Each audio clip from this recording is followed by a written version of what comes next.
Hello, and welcome to the Saladcast on Saturday, the 15th of November, 2014. I'm your host, Dan Train. Joining me today, Robert Kemp. I just realised that probably sounded a little bit like I was scoring a goal rather than... Hurry up and sit down, you fool. And Zachary Burgess. Shiny Burgess Benson. You introduced Rob before he'd sat down again, so... I had to carry my drink over and untangle the cable and navigate a cat. Navigate across the surface of a cat. I was expecting further lyrics. No. Always believe in your soul. Just because I was expecting them doesn't need... They need to be expressed. Oh. It's not an it's not a good expectation. It's just an expectation. It's just what I thought was going to happen. I wasn't expecting... I was expecting an element, and I thought, just as you said, I thought I heard a goal celebration of some kind of commentary. But no, it was in fact a Spandau Ballet song. Not like South American football commentary or something where everything is goal.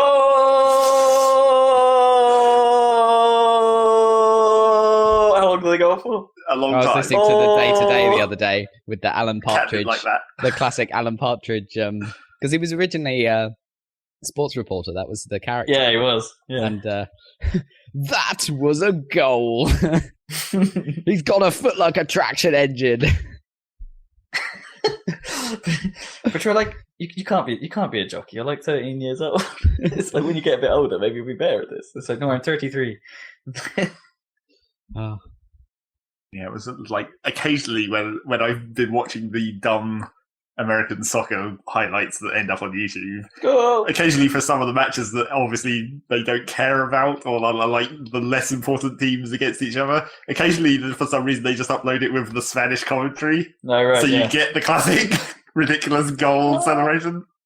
Only that guy, it must be, I only ever hear apparently this one specific guy. But who does what? Spanish commentary on American football? Soccer, yeah. American soccer games, so Major League Spanish Soccer. Or would it be like Portuguese or... Well, whatever. Yeah. From Mexico, probably. Probably Spanish, if it's, Mexico. But it's like his one, it's where his difference is the ending of the dramatically long goal. He's like, oh! He does a little ramp at the end for no apparent reason. So I've got a little bit of breath left. I need to do something with this. Whoa! And then says the player name afterwards, which is how you know. Oh! Yep. Pretty much exactly like that.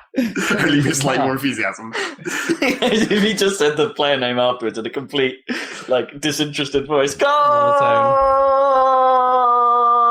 Shearer. Man, does Shearer play in the American League? He probably should by now. No. Commentates. Yeah, or presents. Not even commentates. He retired, match of the day all the time. Yeah, he's one of the analysts. But he's so boring. I mean, they even made a McDonald's advert about how boring he was. he's like a lot of footballers that they are actually... or at least a lot of footballers that they pick to go on telly, but they suddenly become okay as soon as they... You mean they stop playing football? Post-match interview, football league speak. Exactly. Yeah. As soon as they actually, I don't know, care about talking about the game, they suddenly become normal people, and they're capable of saying something that doesn't come out in that single note that all football managers and players speak. Oh, you mean compared to them being interviewed while after games and stuff? They're probably exhausted after games. I don't. Well, yeah, sure, but you know, you don't exactly think that Wayne Rooney outside of football right now is a particularly interesting guy. He's also young. They're always old by the time they get out of football. Yeah, maybe mature a bit more or whatever. Are you basically saying that people get more interesting as they age? No, they get more intelligent sounding. I guess. But the only exception to that, I think, is goalkeepers, because they'll have goalkeepers on match of the day quite often who are still playing. True, yeah. And Rio is technically still playing when he did the World Cup stuff, isn't he? But barely. Yeah. How come they have goalkeepers that are still playing and not I don't know. It just seems to be someone they can easily get hold of. Yeah. Maybe they don't need to be in training so much. I don't know. Maybe they don't need the same level of fitness, I guess. They do occasionally have managers as well. They're still managing. Huh. It's well, you played last night, so let's not talk to you about this too much, because we don't want them to appear biased. Huh. That does seem a bit odd. Or perhaps they should have managers that used to be in the Premier League, but are now like managing, I don't know, some local team like Nedermarket FC, and then the previous guy who did a terrible job at Manchester United. Moyes. He's now managing some ridiculous club in the Spanish league. And I was just like, that is the least. He's like really Scottish or whatever. It's like I can't imagine how that's going to go down. Yeah, but we have crazy Italians and stuff over here doing our teams, Swedish people. Yes, but as is the classic thing about England versus Europe is that like. Every European manages to learn English just great, and we are absolutely terrible at learning any other language that's not English. That is true. Yeah, we suck for some reason. We do suck. I just had lunch in Chinatown with for David's birthday, and he's trying to learn Cantonese. He's doing lessons and stuff. But the advantage is his girlfriend Ho obviously speaks Cantonese, so he can get some practice in. So that kind of helps. But even so, it's quite a thing to set out on for an Englishman. The thing that it's one of those things where it's just the level of commitment required that is always sort of like I've always wanted to learn Japanese properly, but it's like you have to keep doing it. Yeah, you need to be so serious about putting the time in, and it's. I mean, that was the reason why I always used to get told at school that I had a bit of a knack for foreign language, like facility. They call it. I don't know why they don't use that for any other thing. Have you noticed that? I can't say I've heard that phrase before. Yeah, so she had a facility for languages or with languages. Is it? I can't remember, but they don't say it about. You don't say, "Oh man, he's got a real facility for driving" or something. It's always languages. Anyway, a real facility for driving surely is the car. Well, yeah, the road is the facility for driving. Well, yeah, I'm gonna have to Google that shit now. Carry on. So yeah, it was. So yeah, like I always used to get told in school that I had a bit of a flair for it, like, but I never put any effort into it. No. Like, really, I just picked up what I knew of French. Not so bad. Latin didn't really have to read anything. Just sort of picked it up, but not that I can remember any of it. No, naturally. But I'm not sure that was ever true. I think I just ended up learning the odd little bit. And you just learned the stuff that you needed to actually pass tests and stuff. Well, it's like because when I went to Paris, was it last year or the year before, something like that? I actually spent some time in the mornings on the way to work listening to French, teach yourself French tapes.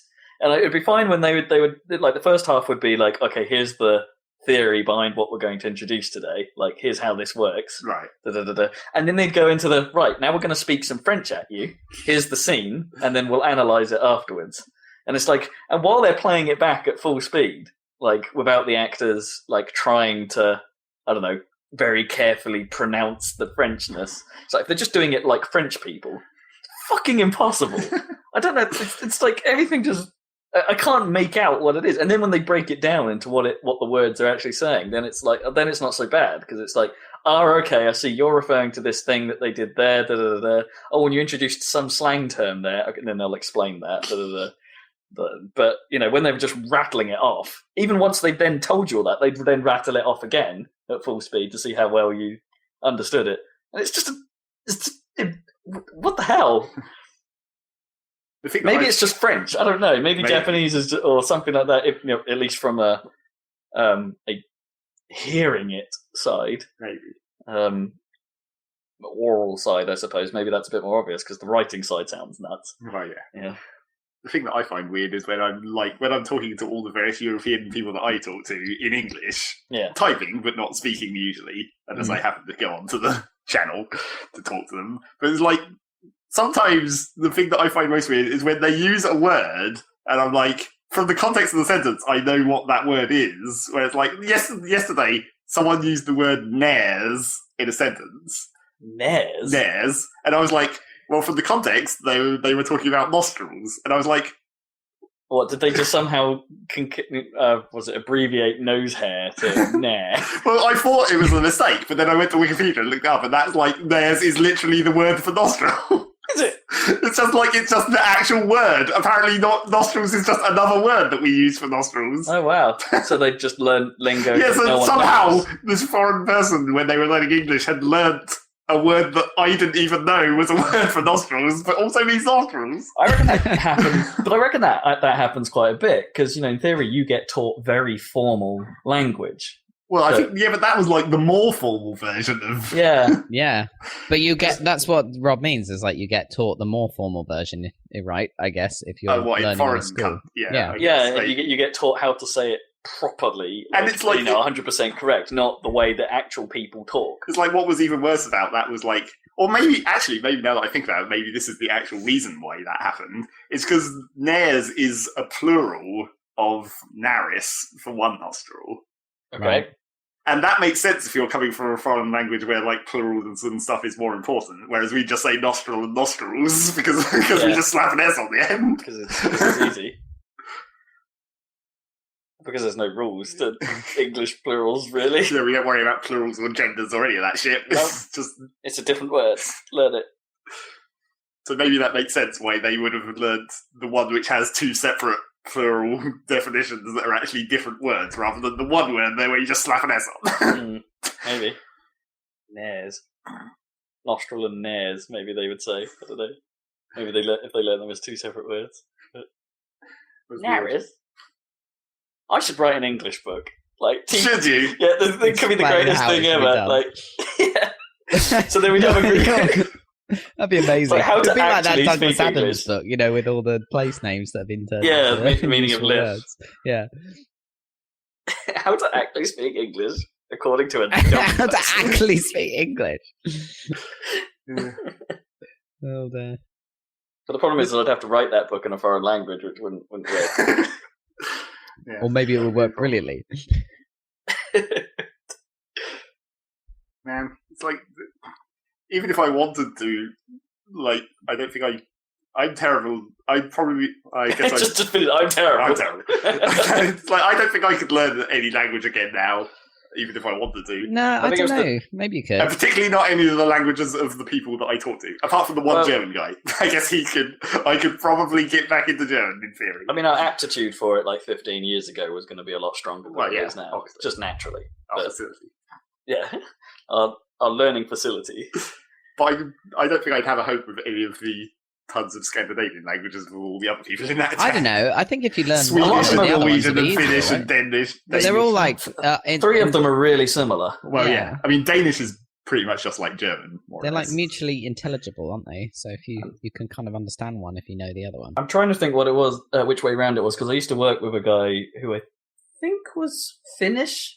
But whenever we were rattling off what subtitles they needed to manage for this thing, okay, they'd be like, okay, we need Danish, we need Finnish, we need Norwegian, and we also need the one that no one understands, Swedish. And it's he would always say that at the end of the sentence. We also need the one that nobody gets. So I'm guessing Swedish is the one that's different from the other three, maybe. But I always thought that. Yeah, I might be remembering that wrong. I might be Norwegian as the dumb one. I'm trying to think about how they're laid out on the map because the neighbouring ones I think are more similar. And so the two on the opposite sides are probably more different from each other than they are from the one in the middle or something. Maybe, yeah. Well, Sweden and Denmark, right, are across that Copenhagen strait with the bridge and everything. Yeah, but I think Danish is just a lot more like German, isn't it? I guess. We might have picked up a few Danish words from a bit the old Borgen. Mostly, we might have picked up one particular, or two. Piss. Hi. That's right. For goodbye. Hi. Statsminister. Statsminister. Yeah, that's the main one. Yep, that is the main one. So anyway. Let's talk about something else than our failing of languages. There's the amount of people in my office, they speak such good English. There's Bulgarian, Russian, Portuguese, Indonesian guy. All these different people were together. And the one guy that I can't friggin' understand what he's saying, even though his English is good, his accent is so thick. He's the French one. No, right. I know that nobody can understand what he's saying. I've worked with French people before, and they're normally okay. But maybe it's a certain part. Maybe it's where in France you come from. It must be thicker version of the accent. I don't know. Yeah, maybe he just talks too fast or something. But it's annoying because he must have great English. I mean, he's very technical and stuff. But It's just that I have to ask him to repeat everything he says, and I've noticed that other people do as well. So it's not just me. Can't understand his accent. Anyway, sorry, mate. Slow down. Start it again. Languages. I didn't understand your slurs. Because, French. Because French. So how's it go, guys? Yeah, all right. Did you, oh man, I haven't told Zach about this yet. Well, I might have done, actually. I can't remember. I can't remember if I mentioned this or not. Did you see my tweets? I did. I saw your... For your Saria's drop, correct? Yeah. Yes. Yeah. So explain to us. You could tell me about that last week. No, I can't remember how long ago it was. It's like, well, I submitted this. It's dumb. Like a year or two ago. Yeah, I submitted this remix to OC Remix in August of last year. So what is OC Remix exactly for listeners? OC Remix is it's a community-driven, sort of community-driven website for hosting remixes of video game music, or remasterings or rearrangements. Right. With a few rules and a few. There's basically a judging panel as well to sort of make sure that the site doesn't get flooded with crap. But what it does make it is that it goes in very slowly. Yeah, it means they just end up with an extraordinarily long queue to get through, as it turns out. And I was following. I'd occasionally be logging onto the site because they have a forum thread about the state of the queue, and so you can see where you're at. And I just wasn't on it.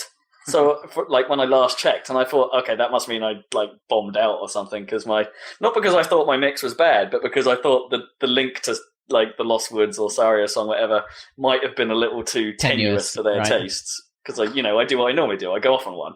Yeah, of course. But yeah, and then I suddenly noticed one evening. It's like, oh hey, the OC Remix Twitter account is randomly following me. Okay, whatever.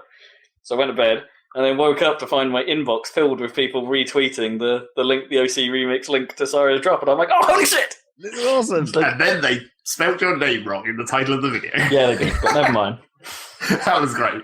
The description is okay. Glacial spoon wrong, right? What did they put? They put glacier spoon. Glacier spoon. Yeah. Oh, that's close enough. In the description, it's fine. They got it right in the description, and they technically got it right on the official OC Remix listing on the website as well. It's just that bit in the YouTube bit thing is wrong. It's it's the can you even change the title of a video on YouTube? Yeah, you can. Okay. Yeah, not that difficult. So it's there. It's currently got I think about 7,000 views or something. So where do people need to go? OC Remix YouTube channel, and they can go. You can go to the OC Remix YouTube channel, or you just search for. If you search for Saria's drop, it comes up with 2 results. One of which is me, and one of which is someone who managed to actually beat me to the name by about 3 years that I didn't realize existed. So damn, sorry that guy, but I've eclipsed his hits. Hit eclipse.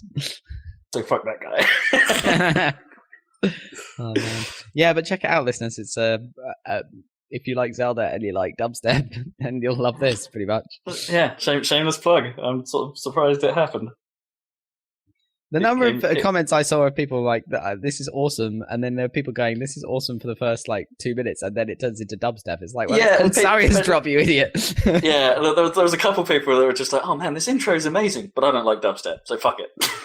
Yeah, well, you should check out the rest of your stuff, because it's not all dubstep. No, although increasingly so. It is these days, yeah. I need to populate my SoundCloud with more things, because it's only got 3 tunes on there. Yeah, need to add a few more classics on there. Classico. So yeah, that was surprising. I'm padding because I'm trying to load up the news page on my phone, which is failing. Oh wait, no, I've misread how this works. I've forgotten how OneNote on my phone works. Okay, ignore me. Carry on. Ignore. Anyway, so that's the big news. We need to post that onto the Salad or something. I do. I was trying to think. I was toing and throwing in my head about how to do it, but I might as well just link to the YouTube thing and just put it up as a main post. A bit of me wanted to perhaps. The reason why I sort of delayed was I was thinking at some point maybe on the site I should just have a separate, I don't know, channel or category for. Yeah. glacial spoony type stuff, especially when I'm doing stuff that's a bit video gamey in nature. And I don't necessarily have to post all the stuff, but post things that perhaps are inspired by or draw stuff from video games. But yeah, that's the reason why I haven't posted it. But I can categorize it, but I won't have a nice little symbol on the website to say what it's about. Yeah, but that probably shouldn't stop me. Cool, yeah. And what's new in the world of Zeg? Nothing. Right, that's that over with. Yeah. Okay. Well, the good news about all of this is I got curtains in my room. There we go. Oh, really? Good news. Well, I had them it's one of those ridiculous bits of information that really doesn't come from anywhere, and it's just like you heard it one time, and I was like, maybe the reason I sleep so badly is because I sleep till like midday. A lot of light comes into my room because my blinds are shitty. They do say that, yeah. Yeah, they say that, and I was like, well, I guess I'll get curtains that actually block the light. But I think that's making me feel shitty in a different way, because then I don't know what fucking time it is. Because I don't have any light coming in when I'm sitting at my computer during the day, and then it's like, oh, it's now fucking 7 o'clock. Yeah. Oh, do you not open them when you wake up? Yeah, that's the problem. I forget to don't open them in time before it gets dark, in that 5-hour window between when I wake up and when it gets dark. Can't you open them the moment that you step out of bed? Don't want to have people on the train looking in at my not really nakedness. Oh, right, okay, fair enough. But they don't really trundle past your house. Sometimes they do. No. There's a speed limit up there at the moment until they fix the level crossing. So if you got your blinds behind with the or something behind the curtain, no. I'll tell you what you could do, Zach, if you wanted to be extra classic old man or whatever, like netting. Yeah, netting, net window. It's not really. It's like there's already. For. It's already too much hassle to even have just curtains. Put another layer of stuff in there. Even less likely that I'll actually do anything with them. You need a blind behind that's not a blackout blind or something, just a light coloured fabric or something. Too much effort. Well, a net curtain, that's what they're for, right? And you have to have a really ugly, doily pattern on it as well. Yeah, that's the rule. Really, maybe you could make up-to-date net curtains that have video game characters or something on. That'd be awesome. Yeah, you could probably put Space Invaders all over it quite easily. Yeah, that'd be cool. So, what's the difference? Are net curtains like what they call drapes in America, or are drapes just curtains? No, drapes are just curtains. Okay, drapes are just curtains. Yeah. Yeah, no, net curtains are the ones for privacy, right? They do let in quite a lot of light, and they're kind of see-through, aren't they? Yeah. But to an extent, but block enough. They're a bit like either that, or you just replace all the windows in your room with those wobbly glass windows like they use on bathrooms, and then yeah, that's obviously a better solution. Well, you don't look out your windows anyway at the moment, it seems. So if you just replaced it with wobbly glass, there's not anything to look at out of windows. Is that universally true? Pretty much. Do you ever look out your windows? Are you interested in the landscape outside your house? In fairness, when I'm working, all I can see is the brick wall of the opposite house. Yeah, I can't see anything. I'm in a basement, so I look. I can see the sky, which is nice, but that's about it. Yeah, I can see some sky, and I can occasionally see birds sitting on the roof opposite me. And if I used to look out of the window in the up, Cambridge one, with the trees out there. That was quite nice. Yeah, it's a bit better. Yeah, a bit better than looking at the road in front. Or you could creepily look at all the children playing football. It's true, I could. When I was in the nice office, I looked out the window all the freaking time. Because it was a giant, I was on the 9th floor, you could see all over London. It was incredible. I look away from my monitor to my left, I could see St Pancras King's Cross Station 3 miles away or something. That was pretty cool. Would it be more or less creepy to... Yeah, right, okay, based on your theory of you could watch the kids play football creepily out the window, is it more creepy to have the window closed and just leer at them? Or is it more creepy to open the window and hang out with a beer going, "Way, get in!" Good tackle, son, good tackle. I don't know. Hard choices. Well, no, there is a third option, which is do neither. Yeah, I think that would be the least creepy option. Do neither.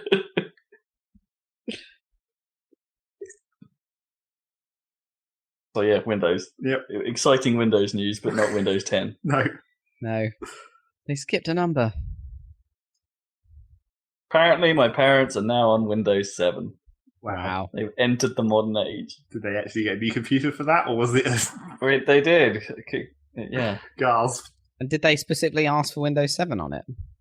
So as to avoid Windows. Well, I don't think you can get anything but Windows 7. Really, I'm pretty sure only Kip get has 8, helped right? with that. Yeah, I'm pretty sure Kip has helped with this somehow, which makes me think that it's come from a slightly less than reputable source. But yes, it's probably like professional Windows 7. an Office hand-me-down or something, yeah. Yeah.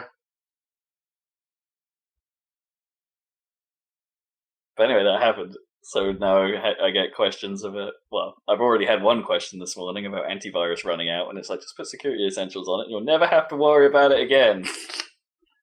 And of course, I can't just say, just put security essentials on it. So then cue an extremely long conversation about uninstalling Avast, which as it turns out isn't that simple.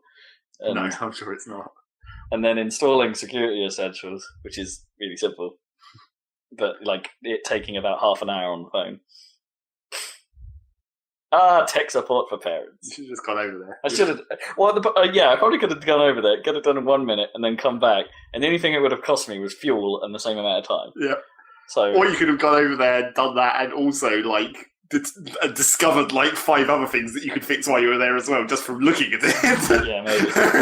Because that's the kind of thing that happens. Oh, but that's the trap, though. It's like. Yeah, but then you don't have all these other conversations later when those problems evolve into worse problems. I'm probably going to have to put some sort of remoting software in there, like either install a copy of Log Me In that runs in the background so I can remote onto it and fix their problems, or figure out how to get RDP working from here. Yeah, you could just be like tech support and RDP into their machine and move their mouse around and freak them out. Because we did try using the remote assistance tool at first. I did try talking them through, but because they use Gmail, right? Like the step where it goes, Windows can send an invite over mail is grayed out because Windows doesn't know what mail client to use. Oh, that's you see what I mean? Unless you have like Outlook or something still. Presumably that's not a problem on Windows 8 because I guess if you were using Windows 8, you'd either have a copy of Outlook or you'd use the inbuilt mail app. Yeah. It's weird things like that 7 still seems a little bit behind on, that maybe Windows 8 actually improves. Has sorted out, yeah. I mean, I wouldn't be surprised if Windows 8 and Chrome has some kind of Chrome agent thing that registers it as like a weird mail client, so that when you hit one of those links in the operating system, it boots up a browser window. And just installing and uninstalling programs is a bit odd unless you've done it for a while, isn't it? It's not like holding the icon in iOS and then clicking X to uninstall it. You have to go digging in Control Panel usually. Yeah, you do. It's sucky. And so for my parents, at least, that is something they will never remember. You know what's really annoying me at the moment is that for some reason they've decided to drop support for Google Talk. I thought they did that a long time ago. Well, it's never got out of beta. No, it's never got out beta. But now they're actually not going to support it any longer. Oh, really? And it was like, that was where I had to go to Google Talk after they shut down fucking Windows Messenger. What are you supposed to use? So now what am I going to do? What happened to freaking instant messaging? All you've got is like Skype. Freaking Skype. That's my only option, really. But Skype is fucking awful. Skype's not great. Text. Yeah. Thing is, like on mobile, WhatsApp is effectively like instant messaging, and that's pretty good. If you could get WhatsApp like as a client on, PCs. Yeah, I don't know. It depends if they have an API or anything, but I doubt they'd make that. I don't think they do, but because there's some pay for element to it, isn't it? I guess there is. Yeah. Oh, it got bought, didn't it? Isn't it owned by Facebook anyway? So they wouldn't want competition for their crappy. Did it get bought by Facebook? I think so. Interesting. Well, Facebook. This is the other thing. I've never minded like Facebook as a communication medium like that because it's just more convenient than remembering people's like accounts or stuff like that. Yeah, but for instant messaging like that, it always used to be terrible. Like it used to actually literally drop messages for me anyway, and they fixed that so it works. But like I don't like the interface of that little like you can't. Although they did make a standalone app. A standalone app, but when I last tried it, it was like super cut down. Like it was even more bare bones than Google Talk was. But I hate the way that you have that unified inbox on Facebook. That really annoys me. That like if you send a long message to someone like an email, it gets like unified into the inbox with every like instant message that's sent on the same channel. Do you see what I mean? It's I'm not sure what choice they'd have, but yeah. Well, yeah, because they've made messages the same as the same thing. Yeah. I just don't like that. Send an email. It's really annoying. I don't know what I'm going to do. Probably. The thing is, it's not like I'm talking to a lot of people. So it's like there's not very many people to worry about. It's not like I'm using it all the fucking time. Well, I am using it quite often between a small number of people. But then it's just like I don't care about any features apart from being able to send text to people and logging. Well, your computer's on the whole time. Can't you run an IMC server? This is where it gets too complicated. I just want like a little thing that I can have a client. Not IMC, IRC. Sorry. Well, I can talk to most of the people through IRC if they're connected to the IRC server, which is becoming less frequent. Because basically, the IRC channel that I'm hanging around in is, everyone's gradually leaving. They all talk on Mumble all the time now, right? But I can't. Well, I want to have text, so yeah, you like the reading of a live book. I just want text, and B, like, I can't withstand being on Mumble all the time. I don't know. Was it something about just wearing a headset for that long? No, because I wear headsets all the time anyway. Okay. Because that's how I have my sound coming into my ears. It's something to do with like, it must be something to do with just like white noise or like not actually people talking. Because it's just like it just wears me out just listening to not anything happening and like the occasional shuffling and. Oh, I see. I suppose you zone into it, don't you? I guess because it's. I don't know. And you're like, always something about that. Like I just feel exhausted listening to that for a long period of time. So it's like I don't go onto the Mumble channel. That's probably accurate because, like, I don't know, even if you're not really contributing to and you're just listening to a group meeting or telemeeting or whatever you want to call it, that can actually be really, really flipping tiring. Like, because I guess you are still actively listening just in case something ever involves you. But. And there's a whole bunch of weird accents, which probably doesn't help listening to it for a long period of time. I just want fucking text. So I may be able to convince some people to go just use IRC as the communication medium. But the trouble with that is that, like, I don't know, maybe you can't PM.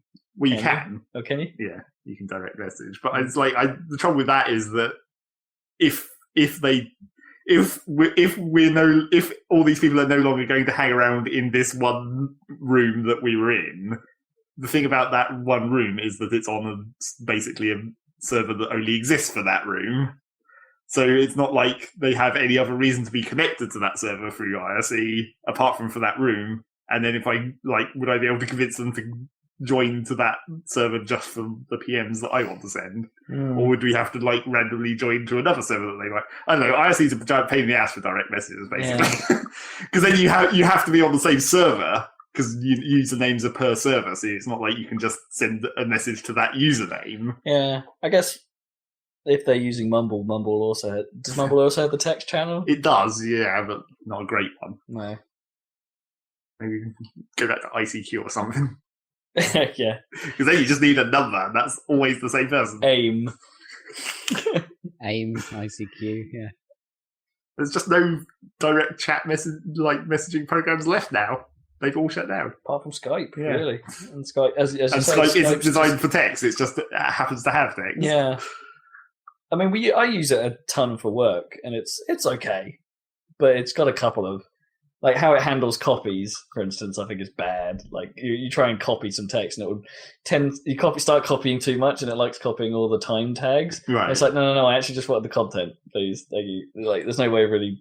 That becomes irritating because it seems random when it chooses to do it one way or the other. And also I find the way you can go back and edit messages, which is nice. Right. But the way that it manages it from a keyboard shortcut point of view can be kind of irritating. Because you can press up to go to the last message and you can edit that, but you then can't keep going up to edit to get to the point you want to edit. Right. You see what I mean? So if you've made a mistake like a couple of messages ago, and you want to go back and edit that one, you have to use the mouse, and it's like, oh, that'd be so much easier if I could just tap up a few times. And then when you're doing that, you then can't use. I want to use escape at that point to just say, "Oh no, clear what I'm doing." Right. And escape prompts it to close the window, and it's like, "Oh damn it, that's the worst shortcut." I don't want escape to close a window. I don't ever want that.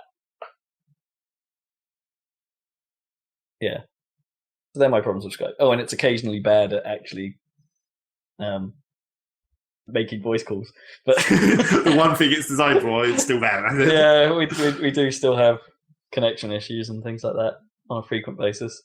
And, sending files can be problematic at times. Not that I reckon we should probably be using Skype to do that, but... No. It's probably more like secure ways as well, for a start. But it is easy. Yeah. Maybe you could try this Slack thing that we're going to try and use at work. I mean, I can't use it at UBS, unfortunately, because all instant messaging of any kind is totally locked down. For reasons you may have seen on the front page of the news this week. Oh, really? What happened? Well, these traders they were using this Bloomberg instant message chat system to talk between the banks, and they were fixing the rate by doing all these trades at this precise time window on the foreign exchange market. Insider trading was happening. Well, but surely all of that is tracked, right? Because it's... Well, yeah, they've got the logs of it and stuff, so there's all these... You can read all these, horrifying... So that's just bankers not only trying to gyp the system like bastards, but also just being idiots thinking that IT is never monitored.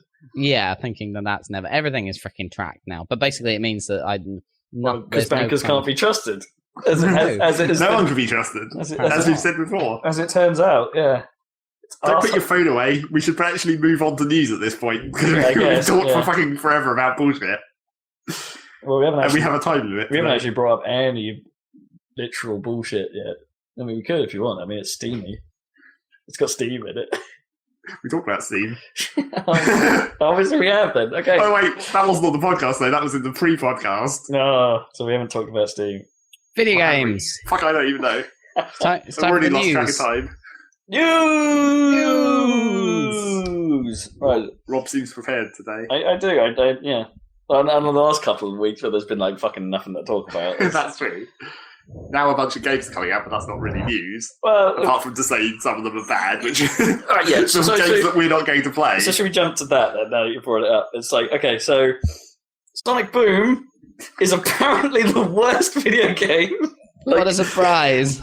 Maybe not ever made, but man, it's just turned out so much worse than I think anyone anticipated. And anyone except us that saw it being played. Well, no, but we thought it was bad, but just in a sort of mediocre way. Not bad as in a totally broken frequently kind of way. I mean, wow, it's bad. Right. Yeah. Plenty of people have been saying, Sonic 06 action. Is it fighting for the worst of the worst of Sonic games? Yeah. Will it defeat Sonic 06 for that crowd? The worst ever Sonic game. But that's the thing. It's does it even count? Because it's not a Sonic game. Well, that is the main problem with it. Is that it's more like, I don't know. It's more like a Ratchet and Clank game. There you go. But it's a shit Ratchet and Clank game. Well, without any of the ingenuity that went into those, and it's so CryEngine apparently doesn't hold up on the Wii U, so it's also sort of not a surprise. Yeah, but it doesn't. That makes it terrible performance. Yeah, consistently. The combat, well, as we saw at EGX, is basically mash Y until you win, which is zero fun at all. All of the character dialogue, well, apparently the main complaints have been leveled at the incidental character dialogue, the things they just say as you discover things, because they seem surprised by everything they see the entire time. Well, the main trouble with the incidental character dialogue, well, not even, I don't know, is the incidental character dialogue, the main problem with it is it's not what you'd call incidental, it's more constant. Yeah. There's the bit right at the start of the game. Ambient enough. The bit right at the start of the game, which maybe maybe this is excused by it being sort of tutorial-ish, that they want to reiterate stuff a lot, but it's like every time you pick up rings, it's like, holy shit, rings! We noticed that when we were watching the EGX stuff, actually. Sonic did say that a number of times in a number of different ways. Yeah, it's just like, that's not incidental. That's like every time. Yeah. Christ. It seems bonkers. It's like they've just taken everything that Sonic is good for, thrown it away, and then brought in some of this bullshit we neglected to talk about, like earlier.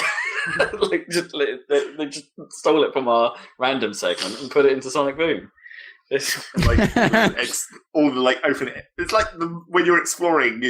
Well, even just everything, not even just exploring. It's just like so fucking slow. Yeah, Sonic doesn't it's so run. slow. Well, there's a section towards the start of the game that I think we saw at EGX as well, where you're being chased by a giant robot-y thing. Yeah. And for some reason, during that, Sonic is saying, "Gotta go fast," but you're running slower than you were during the giant robot section. Thing. Yeah. Well, yeah. Oh, it makes no sense.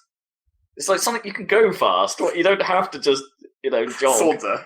Yeah, just swagger your way through. But saying that, weirdly, I don't. If you were to take the performance out of it, I don't.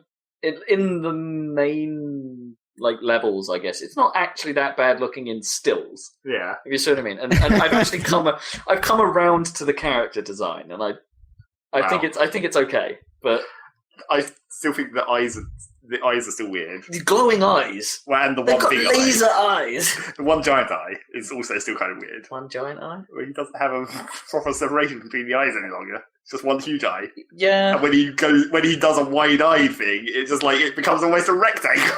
But then that's been that's been in some of the comic adaptations for a while. I know, but it just looks weird. Yeah. I mean, I think they used to do that in STC. And, Knuckles is still done. Knuckles is all. I'd like the new Knuckles, because it seems more appropriate to his character. No, it seems more appropriate to the new character that they've made for Knuckles. Oh, maybe. Which is dumb. He's dumb, and he looks dumb. He's dumb, is the new character. He's a stupid meathead now. Yeah. Although he kind of always was, but now they've really gone for it. Yeah. Right. Like, pretty much his first line is like, Sonic they're running down a path, and because it needs to show that you're going to split into teams all the time, it's like, Knuckles, maybe you go left, and he does the look at your fingers thing to work out which direction left is. No, it's like, fucking great. That's what we're going for here, is it? Knuckles isn't just foolish as he was before. No. He wasn't dumb, he was just gullible. Yeah. He's now thick. Yeah. Okay. Like his chest. But then Robotnik is also like that. Huge on top for some reason. Yeah, it's the wrong way round. He's supposed to be the huge on the bottom. Yeah, he's the Eggman. So it's just all wrong. Okay. Enough Sonic Boom. Yeah. I think we write that one off completely. Related to that, though, I should also mention I played the demo of the 3DS one. Because from some very early, time ages ago where I did, a few screenshots or whatever of it, I thought that there was a hope for it, that it might be similar to the 2D Sonic games that the way they always are on the 3DS. Yeah, even Generations had basically the same sort of... It looked like they were focusing more on 2D style gameplay, but which then immediately makes you think, oh, maybe it's actually going to be a Sonic game. Yeah, it might actually play like all the other ones that have been on handhelds, but it turns out it's actually more like a Donkey Kong Country game, from what I know. It's just it's side-scrolling platforming, but it's quite slow, and it's more about gimmicks, which is actually really... I find it... There shouldn't be so many fucking buttons. It's like you've got jump, and then that turns into the homing attack or whatever. But then you've got individual buttons for, the laser whip thing that you use to grapple, and then, your special move that, for Sonic, it's, dashing through destructible walls. Right. And it's that's just too complicated. And then, there's yeah, I see what you mean. There's even maybe a fourth the spin button. dash would perhaps have filled the same role there, right? Well, my main problem with it is that for some reason they've decided to use 4 face buttons for the 4 abilities, and the L and R buttons are for, changing the bottom screen where it shows your map. And it's the dash move should be on one of the shoulder buttons, like it always has been in, the trick system of the old games. Because that's just more natural for jumping and then dashing, rather than jumping with B and then moving your finger to X to do the dash in midair. Or wasn't Y used as the general go forward boost button? Yeah, that would have worked as well. Well, that's because in the old boost scheme, you'd hold down Y, but then you could push down, roll your finger onto the jump button to jump, and then you had the side triggers to do the dash. But no. Oh yeah, of course, because they added they made it so it actually caused a movement, didn't it, on the first trick? Well, it's directional because you can control it with the D-pad. I'd forgotten about that. But yeah, so it's just like they didn't, and they've made it a fail. It's not much. It's probably better than the Wii U game, but I don't think it's not a Sonic game again. Yeah, it's just a Donkey Kong Country game. Which, well, you got to be careful when you say that because the last two Donkey Kong Country games are quite widely. Yeah, widely. It's not a good Donkey Kong Country game. Widely appreciated. So yeah, that doesn't look like it's going to help either. Supposedly, quite a few people are okay with the cartoon. That seems to be not complete. I mean, I kind of liked when they released some of their pre it coming out stuff, snips of it and stuff. I thought the pace was really good and the writing seemed to actually work, and I thought it felt like it would be a good kids show. It's not necessarily something that people like us would get into, but it didn't seem bad. No. And I think some of that writing, from what I've seen of Sonic Boom, has come across into the cutscene stuff, but it's not on the same level of quality. And then they fill the gaps with a whole bunch of shit. Yeah. Whereas, instead of bullshit dialogue. Rings! That's bad. So, yeah, Sonic... Oh. The worst bit is, I was saying this to Zach earlier, is that this probably means that Sega might be even more reluctant than they have historically been giving Sonic to Western developers again. They'll go back to Sonic Team and we'll probably have to put up with a slightly better but another crappy Sonic game next. Maybe. If you know what I mean. It will go back to their what they normally have, which will probably sell better for them, I guess. Unless the Sonic Boom marketing, which has been in full swing for a really long time, has somehow translated to decent pre-order sales. In which case, we're going to see more bullshit. Well, it is also a Wii U game, and there's not all that many of those, even at this point. It is the last in the deal. Yeah. It is the last in the agreement, so, Sonic can appear on other consoles again. if they want to. Yeah. So, speaking of other games that are terrible... Yeah, supposedly. Apparently the new Assassin's Creed isn't great. Yeah, I wouldn't. Really disappointing. I wouldn't jump to calling it terrible, but No. It's not on the same league. Not in the same. No, it's not on the same level as Sonic. I mean, come on, this is Sonic we're talking about. Yeah, this is where Sonic excels at bad. Yeah. But it seems like it's just a highly disappointing game in that. Well, it depends what people are looking for. I mean, I think it's disappointing because it seems like it's just doing a lot of stuff that the franchise has already done a million times, and the last game mixed it up, and this one hasn't.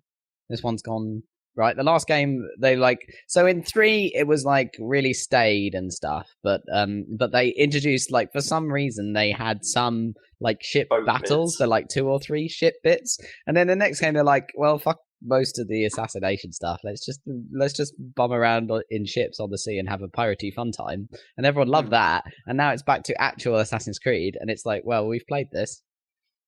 I mean, to their credit, they have apparently improved. The actual parkour controls sound better. Yeah. But there's, I don't know. I have big thematic problems with where this game has gone, from what I've been reading and from what I've seen.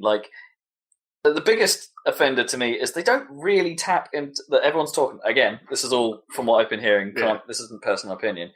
That they don't really use the French Revolution very well. Is what they've been saying. You essentially skate. You essentially skate around what is going on. Now, when I started thinking about this, actually, that's kind of what Assassin's Creed 2 and its sequels did. The 2 series didn't really do much with Italian history. It was just set in that time period, but that's okay because they didn't go out of their way really to say. Well, Brotherhood kind of did with the Pope and everything. Yeah, I suppose you're right. Yeah, the what's work his name, Cesare Borgia, whatever. Yeah, the real guy. Integrating with the Borgia, but they didn't go so crazy with it, No.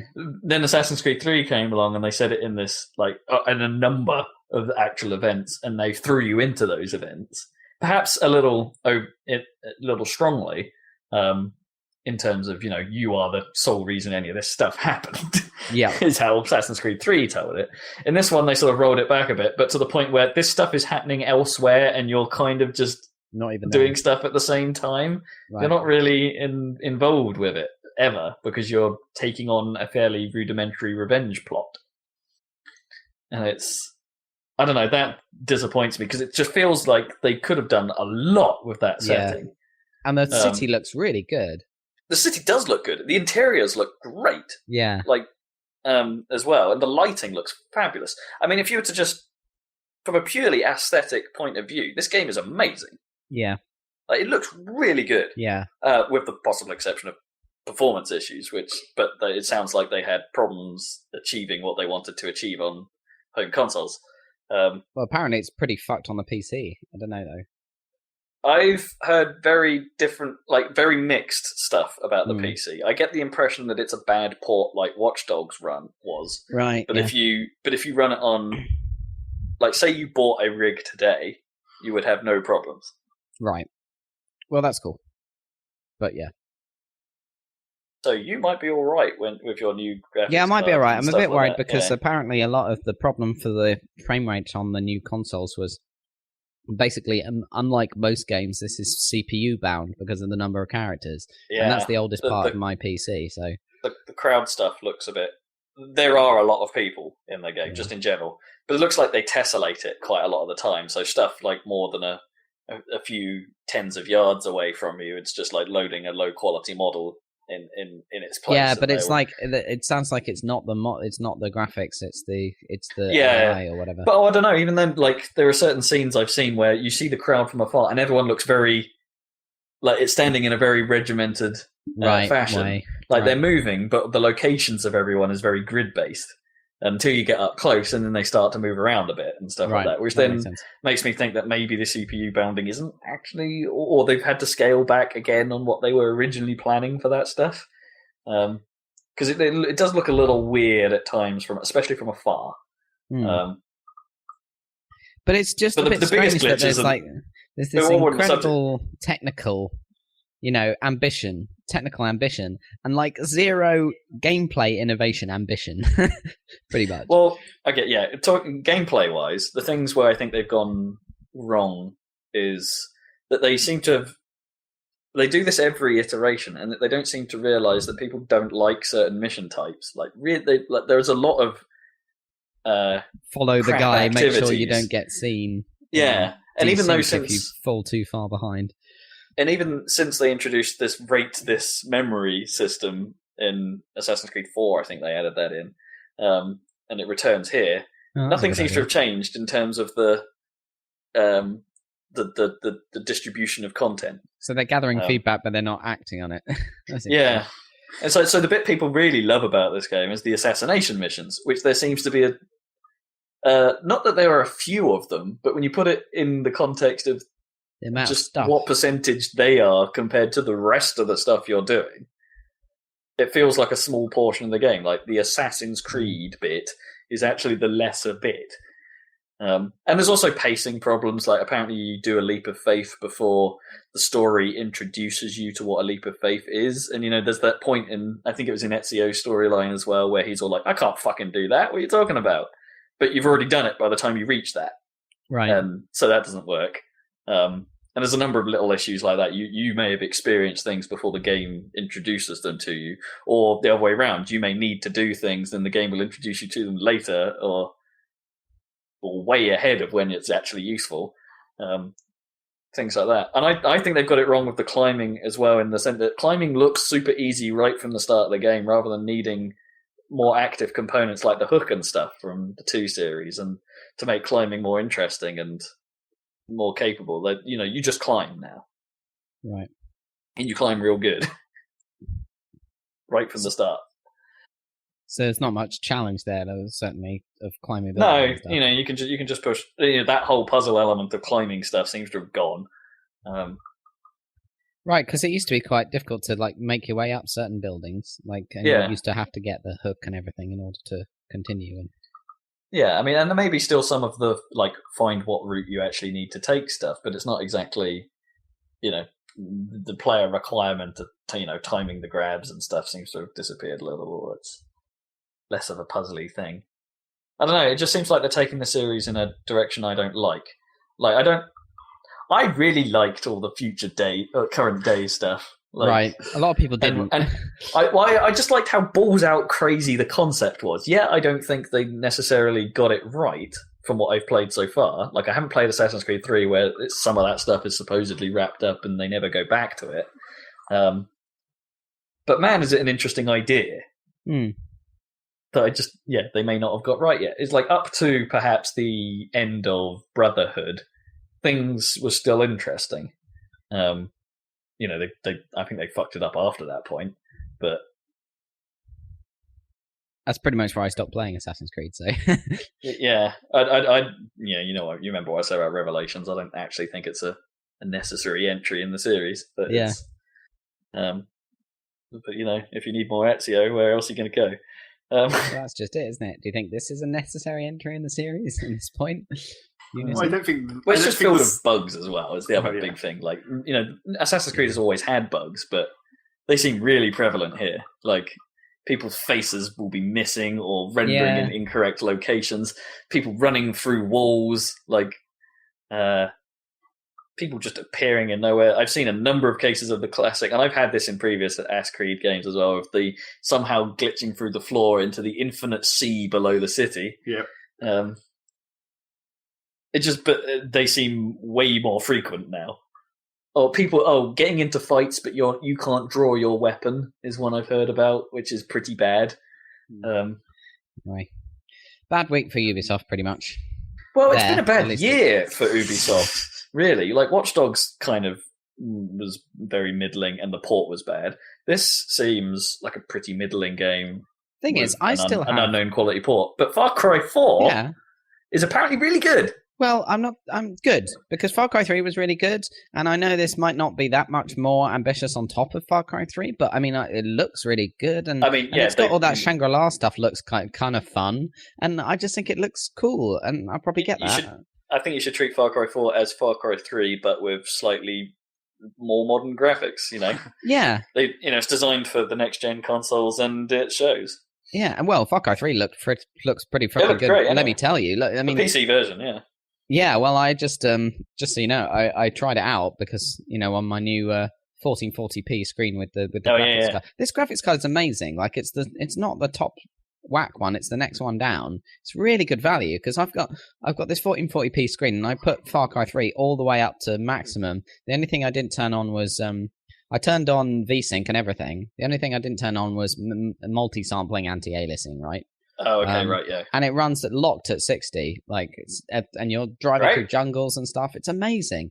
And I was trying to work out what was going on with the anti-aliasing, but because I don't think the options are very clear. But I think there's a switch that has a setting between low and ultra that's labeled post-processing.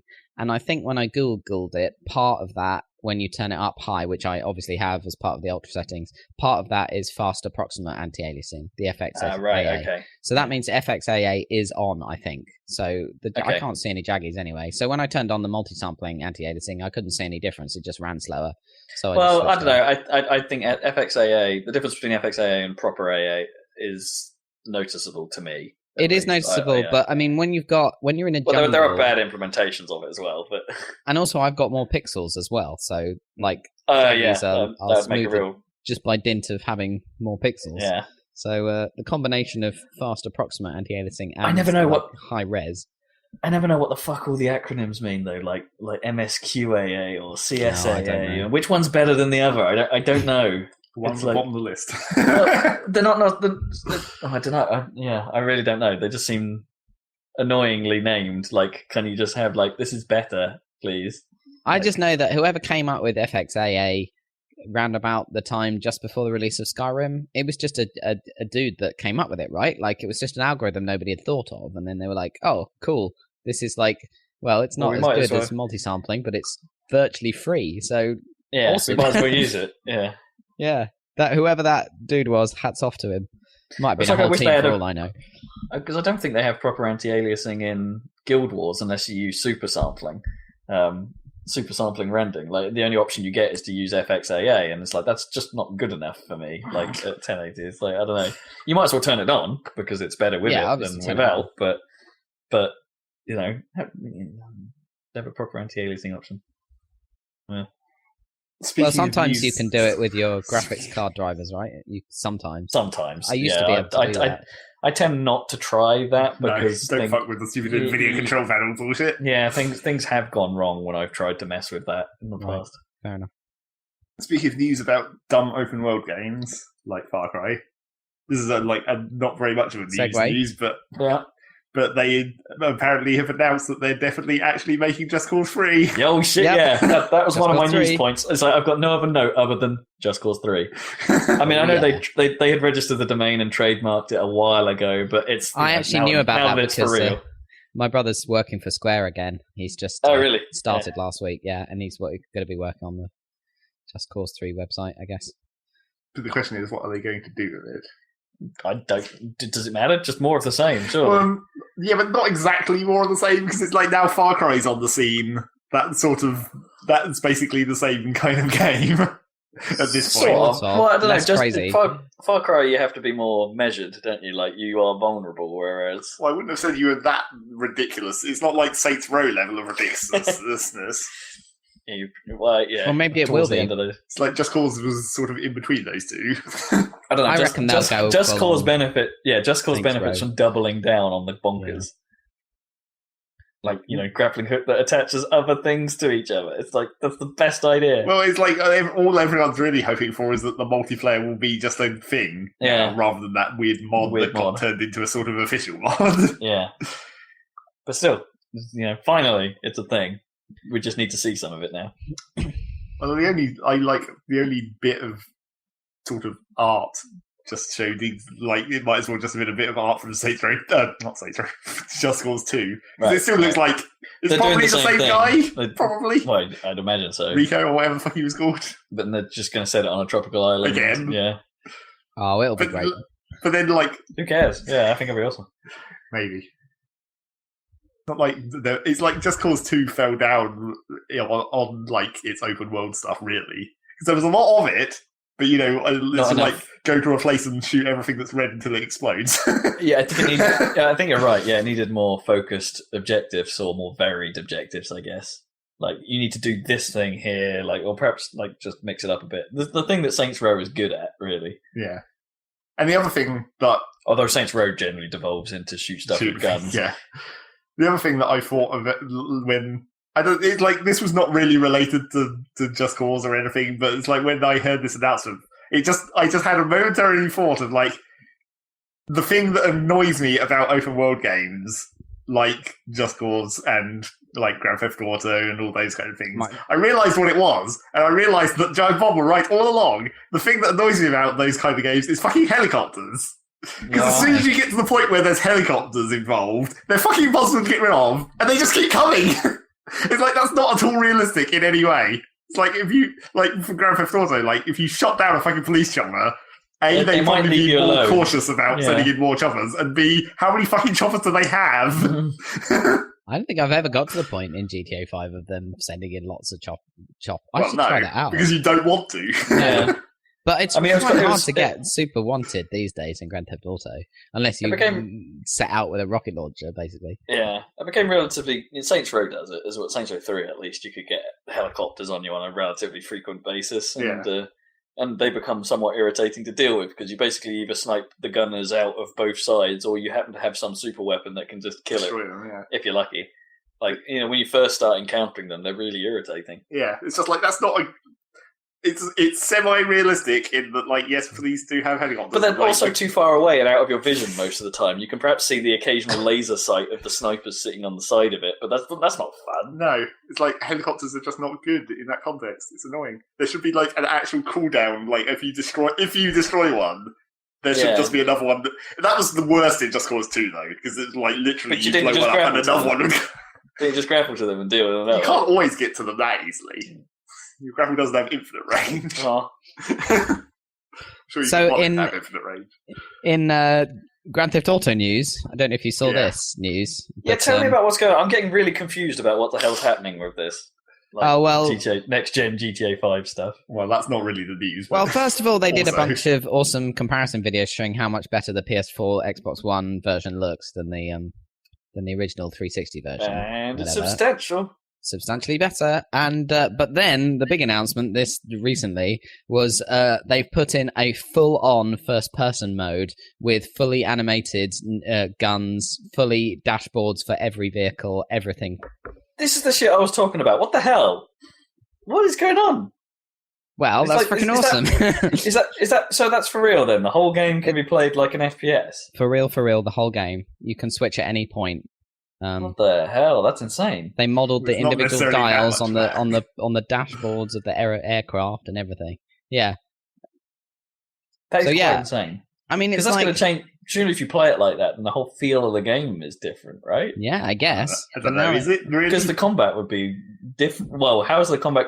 Can you play it like in the same cover-based way? Really, if you're FPSing it, it's like. Yeah, well, it's a little different, I guess. I mean, I think they had to change some of the motion and stuff because basically, if you do a combat roll, it looks really weird. Oh yeah. Because they can't just plaster the camera to the guy's face. So I think they've done various tweaks. But I think it has the same.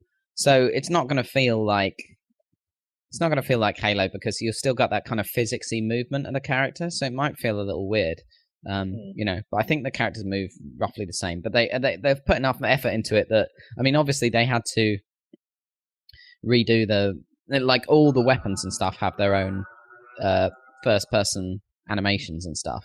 So they've obviously put a lot of effort there because you couldn't just stick the camera to the guy's face and expect it to work, So obviously they've gone all out on it. I guess the reason why they're doing stuff like that is to give people who played the previous versions of the game more of a reason to want to get the new one without them having to offer some kind of, oh hey, you already played this on the old console, let's get the new one for free kind of deal. It's because Rockstar loves money.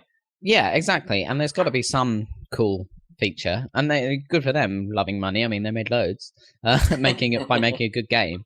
But I think one of the things for the team there, well, one thing that worries me is I feel like they don't know what to do for the next game, so they thought they'd carry on working on this one. But well, it's only been a year. That's nothing in Rockstar timelines. No, that's true. But I think they've wanted to do first person in Grand Theft Auto ever since they went to 3D. But the trouble is, it's just it always looked like shit because they just can't get the detail in the world, of the size the scope that they want and have it look good in first person. And this is the first time they actually had the opportunity to, okay, we've got the assets, we can put the texture detail up in the new consoles. Now we can finally do first person. Because the thing is, there are probably first person mods for GTA 4 on the PC and stuff, and they probably knew that when GTA 5 came out on PC that someone would be making mods and stuff and making it do all that stuff, and they were like, well, no, let's do it properly. So I cool. just find it insane. Yeah, I just want to walk around in first person in the city. I think it'd be great, and driving would be cool as well. I think driving would be neat actually, because maybe it might give you for me at least, I had a bit of a problem with some of the previous games' car handling. Maybe it would make it slightly more manageable if I can do it from. Oh well, person. Are you worried about? I mean, the GTA 5 handling. Yeah, maybe the GTA 5 handling is more forgiving than the 4. Definitely, it's not. It's lighter and nimbler. It's less weighty than the 4 one. So I don't think you'd have too much trouble with the driving. Cool. Just in the general one. But yeah, so I'm excited about that. It's just a bullet point for the back of the box, but they do it with style and flair.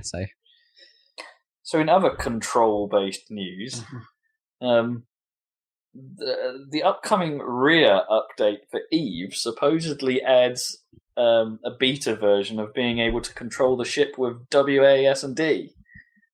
Direct control may be coming. I'm not sure how that would actually even work in the Eve universe, because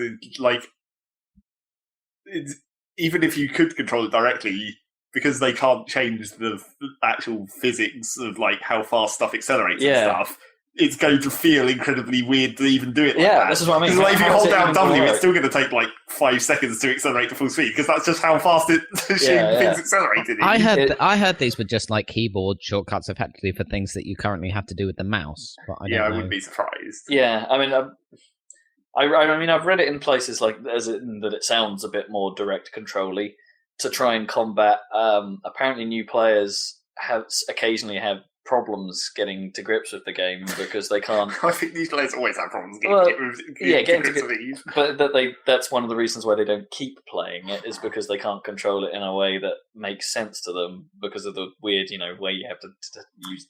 You basically program your ship to do things all the time. And but that's just how the game plays. That's not. I know they can't solve that problem.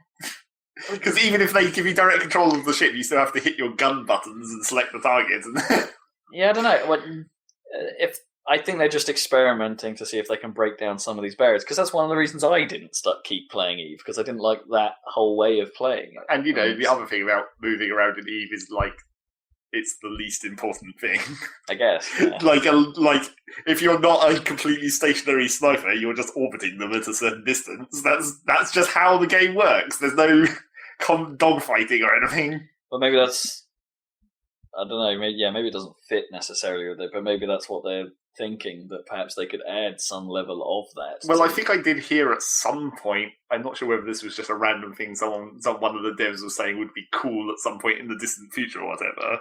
But I think they did suggest that they were going to try and give direct control to some of the fighter type drones, like the large drones that launch off carriers, because canonically, they actually have people in that aren't pod pilots. They are literal fighter craft. Okay, yeah. So, that would give them a reason to be able to do that. But they were saying, maybe if we can work out a way to be able to remove yourself from your normal ship and then transfer control into this little drone thing, maybe we could make those have direct control and dogfighting or whatever. You mean a little hostile watery? Yeah. But I don't know who said that, and I don't know when that was said and in what context, but I'm pretty sure I heard that at some point. And you wonder if they're starting to feel slightly threatened by Star Citizen? I don't think they're ever feeling threatened by anything. They're just the same as they've ever been forever. 10 years in character, or 11. But man, does Star Citizen sound crazy now. With its FPS mode and its wipeouty racing mode and its... It sounds way overambitious. They have a fuck ton of money. Yeah, but I don't know. They could make 2 or 3 games. Yeah, but I don't know. If you think how much does it take to make Destiny? 500 million, which they didn't end up making they did end up making a profit on, by the way. So how much of that was spent on? I had things that weren't necessarily making the game better. Not marketing. Yeah, and voice actors. But what was it? How much money does Star Citizen actually have? They've made 40 mil out of Kickstarters or I think something? It's 50 something. Okay, but that's 10 times less. And the scale of this game is that ambitious. I don't know. Well, there's a certain amount of random generation for space games.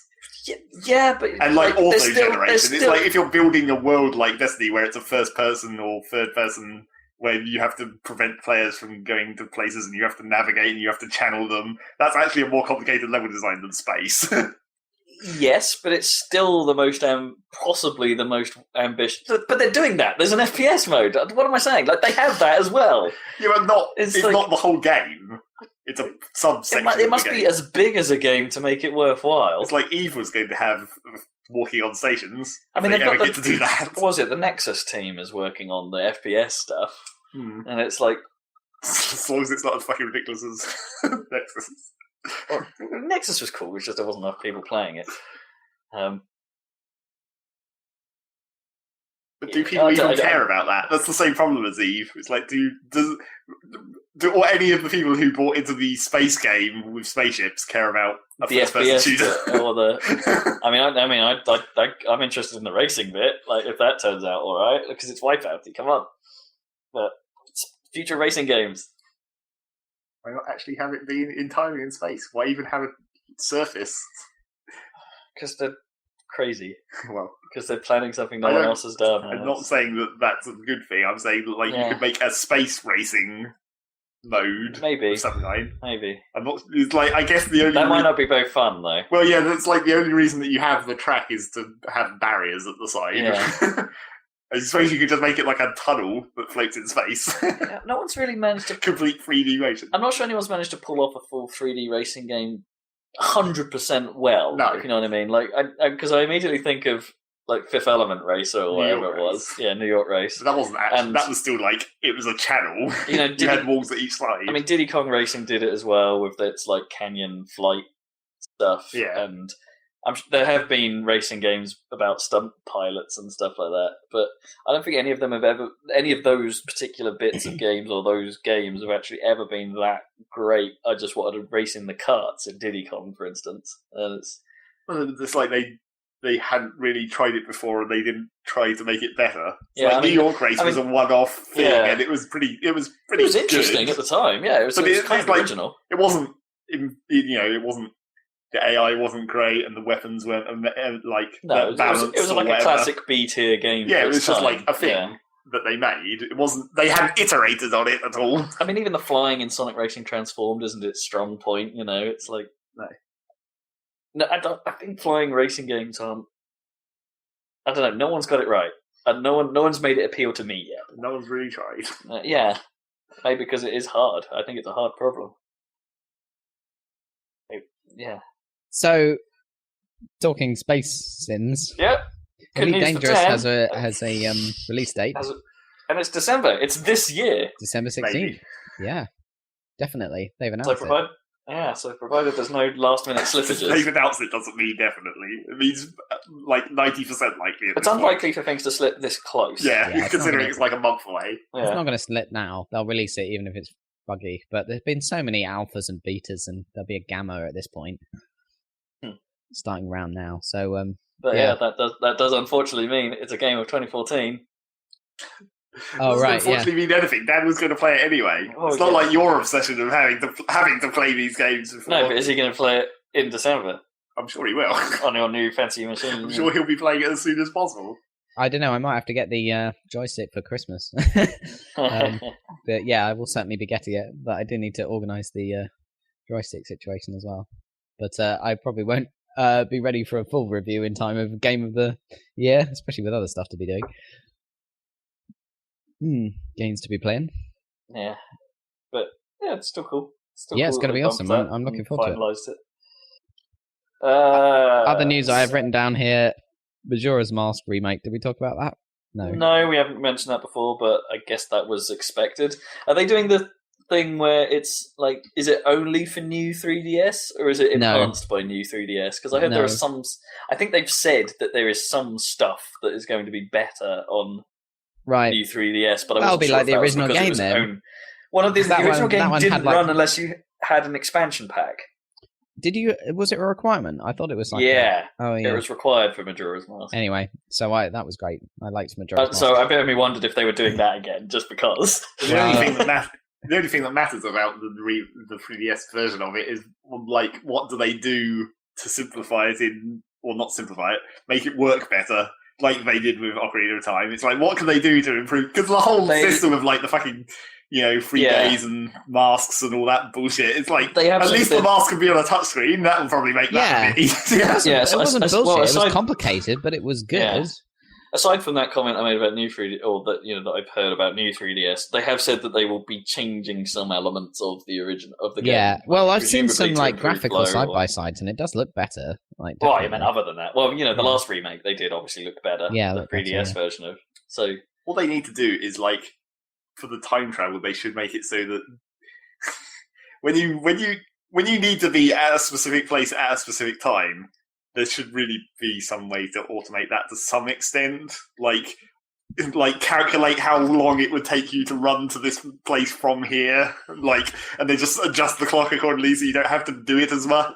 Maybe. Particularly if it's something that you have to go to like over and over or whatever. Mm. I don't know.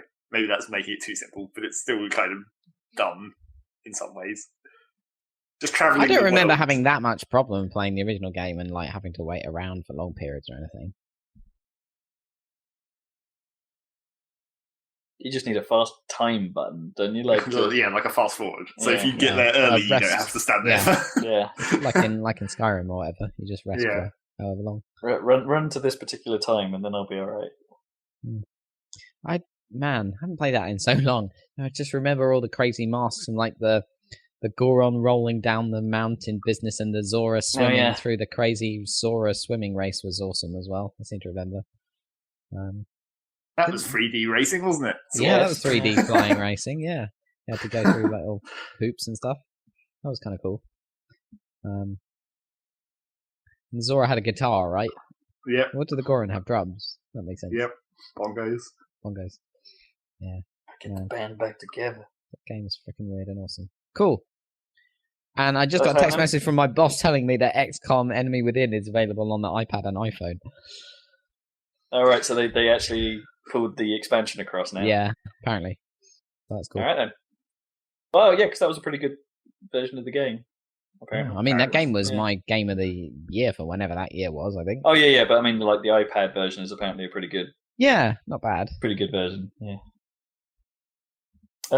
So I think that's me done with game news, but there's like console news, I guess. Like we're gonna not have time here. No. I'll rattle through some of this because Sony announced PlayStation Vue or View. It's that VUE word, Vue. Oh, right. PlayStation Vue, which is them, I suppose, coming good on what they said about they were going to offer some sort of TV element in PlayStation. So this is that. They've described it as cloud-based TV to launch in Q1 next year. No pricing structure is announced, and I think it's currently unclear whether it will act as some kind of live TV access service.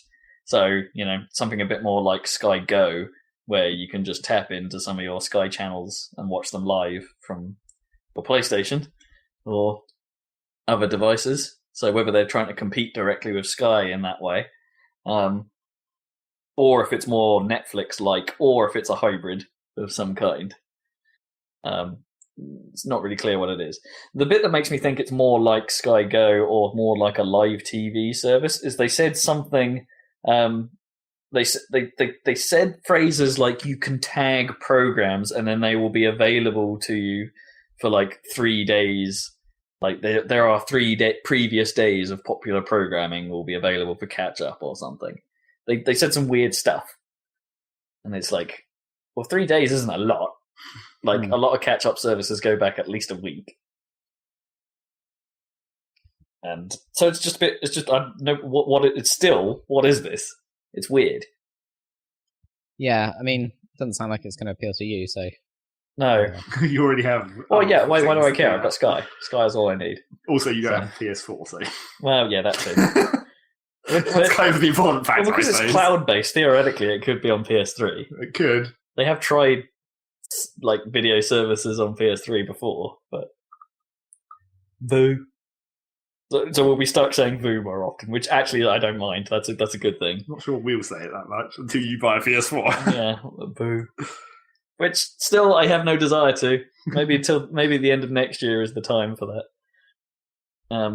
Or whenever Uncharted is coming out, basically. Whenever you have money to spend again, it'll be yeah. It'll be around then.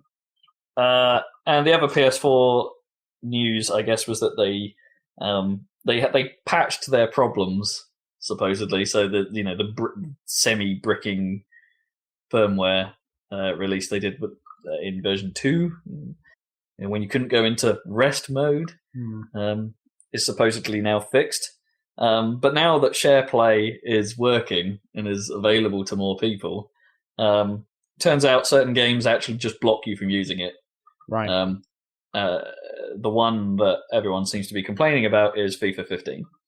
Like, that just blocks you from doing this. So, a surprise caveat to the system. Xbox, minor Xbox news. Apparently, since they've dropped the Kinect from being bundled in, Xbox sales rate has apparently doubled.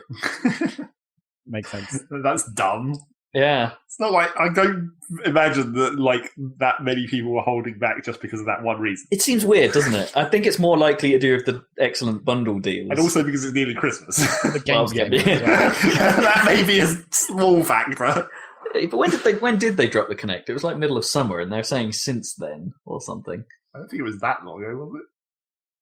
Depends what you It's been a define while. as summer. Yeah, it's been a while, but and there is a bit of game news I missed before. Halo came out, is apparently great, apart from the fact that matchmaking currently doesn't work. Yeah, it's fucked. So the So you didn't thing buy that it on I was release kind then? of well, as I said before, like I'm holding back because it's not technically something I can do for Game of 2014 and all that stuff, and I've got to start pacing my money a little better, pacing my spend. So I'm going to hold back on that for a little while. And it turns out that was probably the right decision if I wanted to get into Halo 2 multiplayer. Because apparently it doesn't work very well right now. Which is doubly disappointing because, the matchmaking and the way that they were going about ranked matchmaking sounded like they were finally going back to the old Halo 2 style, which I really, really liked. Yeah. And I'll talk about matchmaking later with regards to Call of Duty. Not that much later, though, apparently. And it's just annoying that it doesn't work. But they're apparently on it. They've been releasing patches with a relative frequent basis, but apparently it's still not good. So that's a shame as well. And that's me done for news. Okay. It's the end of news. Time for what you've been playing. Should we? I mean, it sounds like you've got a big game there, Rob. So do you want to get talking? Unless you got something big, Zach. Well, unless you want to break it up, because I've been talking for a while on news here. I'm trying to remember what okay. I've got two things really to talk about, and neither of them are new. So I guess we'll continue with Rob's talking. If you want, yeah. How much longer do we actually have? I don't know. I Like can't an see hour, from here. probably. Like an hour? Oh, okay. Yeah, probably right. Yeah, we're at an hour 20 something Okay. on the time list. Continue. Okay, so where do you want me to start? With shooty shoots or punchy punch? Ooh, what's the punchy punch? It's the popular sequel to the previous punchy punch that I played. What? Bayonetta 2. Oh. That's not really Oh. punchy punch. Okay. And kicky kick. It's melee. Yeah, it's got punch It's a punch. variety of weaponry, in fact, as well as punching. Okay, yeah, true. So yeah, Bayonetta 2 or Call of Duty. Go, pick. Bayonetta 2, clearly. Bayonetta 2. Sorry, this No. is me you're talking to. You actually finished one. I haven't finished Bayonetta 2 yet. I meant one. Did you? Oh finish yeah, no, that? I finished Bayonetta. I finished Bayonetta 1 before we talked about it last time. Did you? I'm not even. Yeah. I don't know. Yeah, I played through all 2 of its credit sequences. The classic one, is it? The first one's a fake out. Well, It's yeah, great. naturally. Bayonetta 2. If there's one thing you take away from this partial review, because I reckon about a third of the way through it, Mhm. is holy shit balls, this is a game. It's fucking incredible. Right. Awesome. It's just okay. If you took my review of the original Bayonetta and took out all of my complaints, Right. this is Bayonetta 2. It's Fantastic. It's an amazing game. It's like it is the same game. Mhm. Like there's no in a great number of ways it is the same game.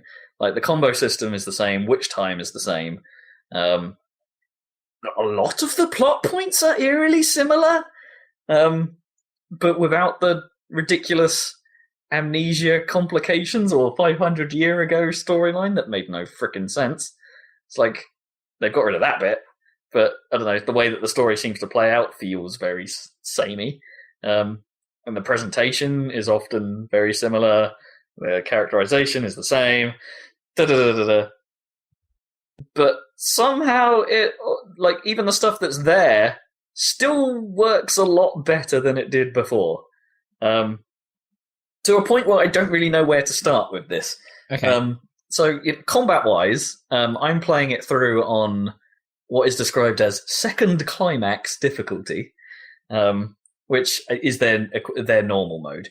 You can tell because on the little bit of like graphic behind where it says second climax, there's a bit of that witch font behind it, but they sort of read easy, normal, and hard in first, second, and third, sort of. Okay. So this is the game's normal mode, and it's a lot easier than Bayonetta 1's normal mode. Okay. So that's the first thing out of it. It's a better introduction to the game without any of the automatic bullshit that very easy and easy mode had from Bayonetta 1. So if you're new to the series, it's even better. Like to just play this mode. I haven't even tried to see what third climax is like yet. So when you're actually playing the combat, first thing you notice is that the visual, audio and animation cues of incoming attacks are much more obvious. Okay. So there's a sound effect that accompanies an incoming attack. Like certain things will go shing. Like the points of the enemy's weapons will glow like quite obviously with a bit of bloom and lens flare sometimes when that particular weapon is about to come towards you. The timing of which is still, up to you to figure out a little bit, but at least you know when that thing is about to attack. Which makes getting to grips with how the combat functions much simpler. I mean, yes, I kind of, it's not long ago that I played the first game, so a lot of my knowledge is carrying over here. But because all of the enemies are new, I haven't seen a single enemy from the first game yet. This is, it's welcome that I can, it becomes easier to learn what these enemies are capable of and how they hang together. Right. Which is very welcome. I think it's great. And really, that's all that is super changed about the combat stuff. Like, because the combat was already great. Like, but just by adding a few little touches to how the enemies react and how they handle, everything suddenly becomes more fun. It's super hard to describe, but it just is. So they've changed around the weapon sets as well that you unlock. Like, because basically in the first game, the only decent other weapon was the sword, really. Everything else was too slow and shit. And that's still technically true. A lot of the weapons are still... They're a bit bigger, but they're a little more interesting to use. Like, they're not just like a giant, fucking impossible-to-use weapon. Like, so you get one of those, and it's a big scythe. Like, mechanical scythe that's like your super heavy attack, but it's so slow. But you get double swords. It's like my favourite choice because they're crazy long range when you pull off the weave attacks and things. And it's they're quite fun. And you can also, if you want to, attach them to your shoes. So instead double of having guns on your shoes, you can just have swords sticking out the back of your heels, Nice. which is real great. And then you get these like flamethrower things that are like a bit like I think they were called the Udine. Oh no, they're called the Udines now. Or something. They're a bit like I want to call them the Durgas. I'm not sure they were called the Durgas, but they're like the claw weapons from the first game. So they're a bit heavier hitting, but when you fire them like guns, they have like flames and stuff coming out of them, which is kind of cool. And they have some neat weave attacks that look like double dragons spinning out of the air into them, and it's like it looks better than it plays, but it's so I basically just use either the punch kick combos or the swords because they're great, and they're fast, which is how I like to play.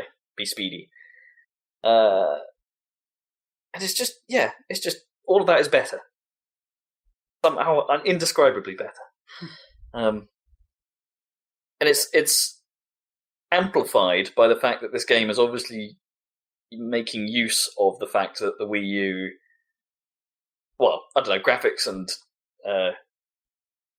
prowess, I suppose, in the technical side has obviously got better over the years. So it's a much better looking game as well. Like, textures are sharper, lighting is great. Like, using more HDR techniques, things look a little bit more real, I suppose. Things are shinier in places, like the hair and stuff has a nice sheen to it. The side of a fighter jet that you fight on during the prologue is nice and shiny as the sun bounces off it. It's a great looking game. And that's in part just due to the spectacle of everything that is happening around you. There are places where there are things, magnificent things happening in the background that you can't pay attention to. Because you've got to do the fighting. Because you've got to concentrate on fighting at the same time. It's one of those games that I think if I was to just watch some of the sequences without me actually playing them, I would see a whole lot of shit going down that I just could not focus on before.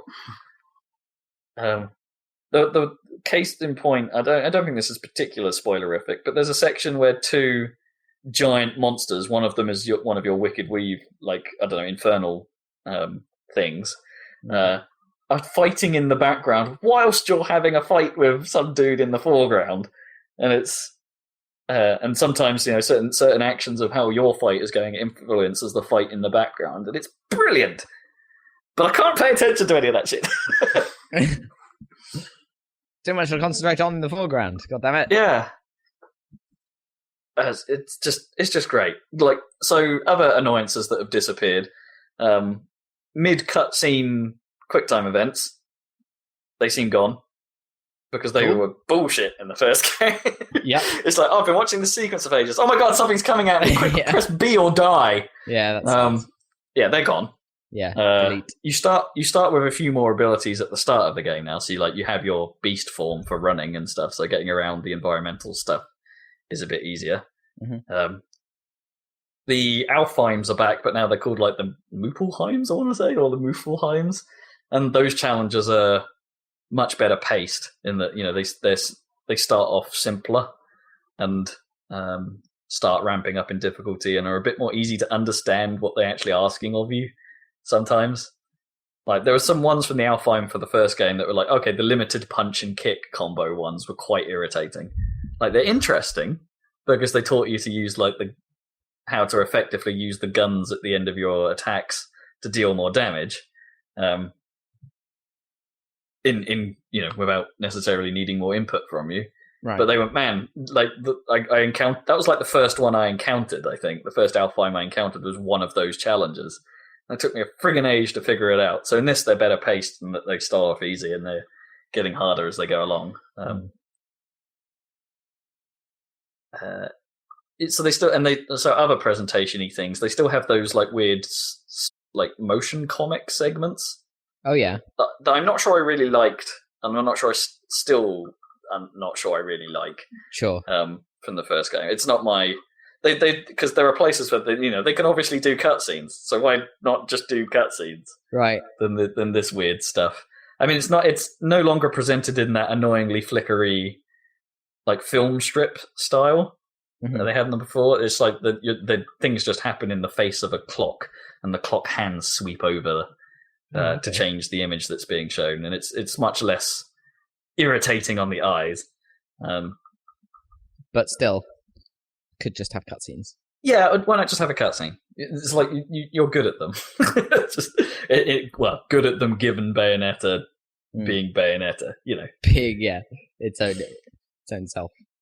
Its own insane thing. So, but structurally the game is the same as the first one. You know, you've got open areas that you wander around. You can find fights by wandering around off the beaten path, and there are things to discover, and those Muppelheims or whatever they're called to find, and so structurally it's the same. You progress through the story linearly. You can go to the store at the end of every mission.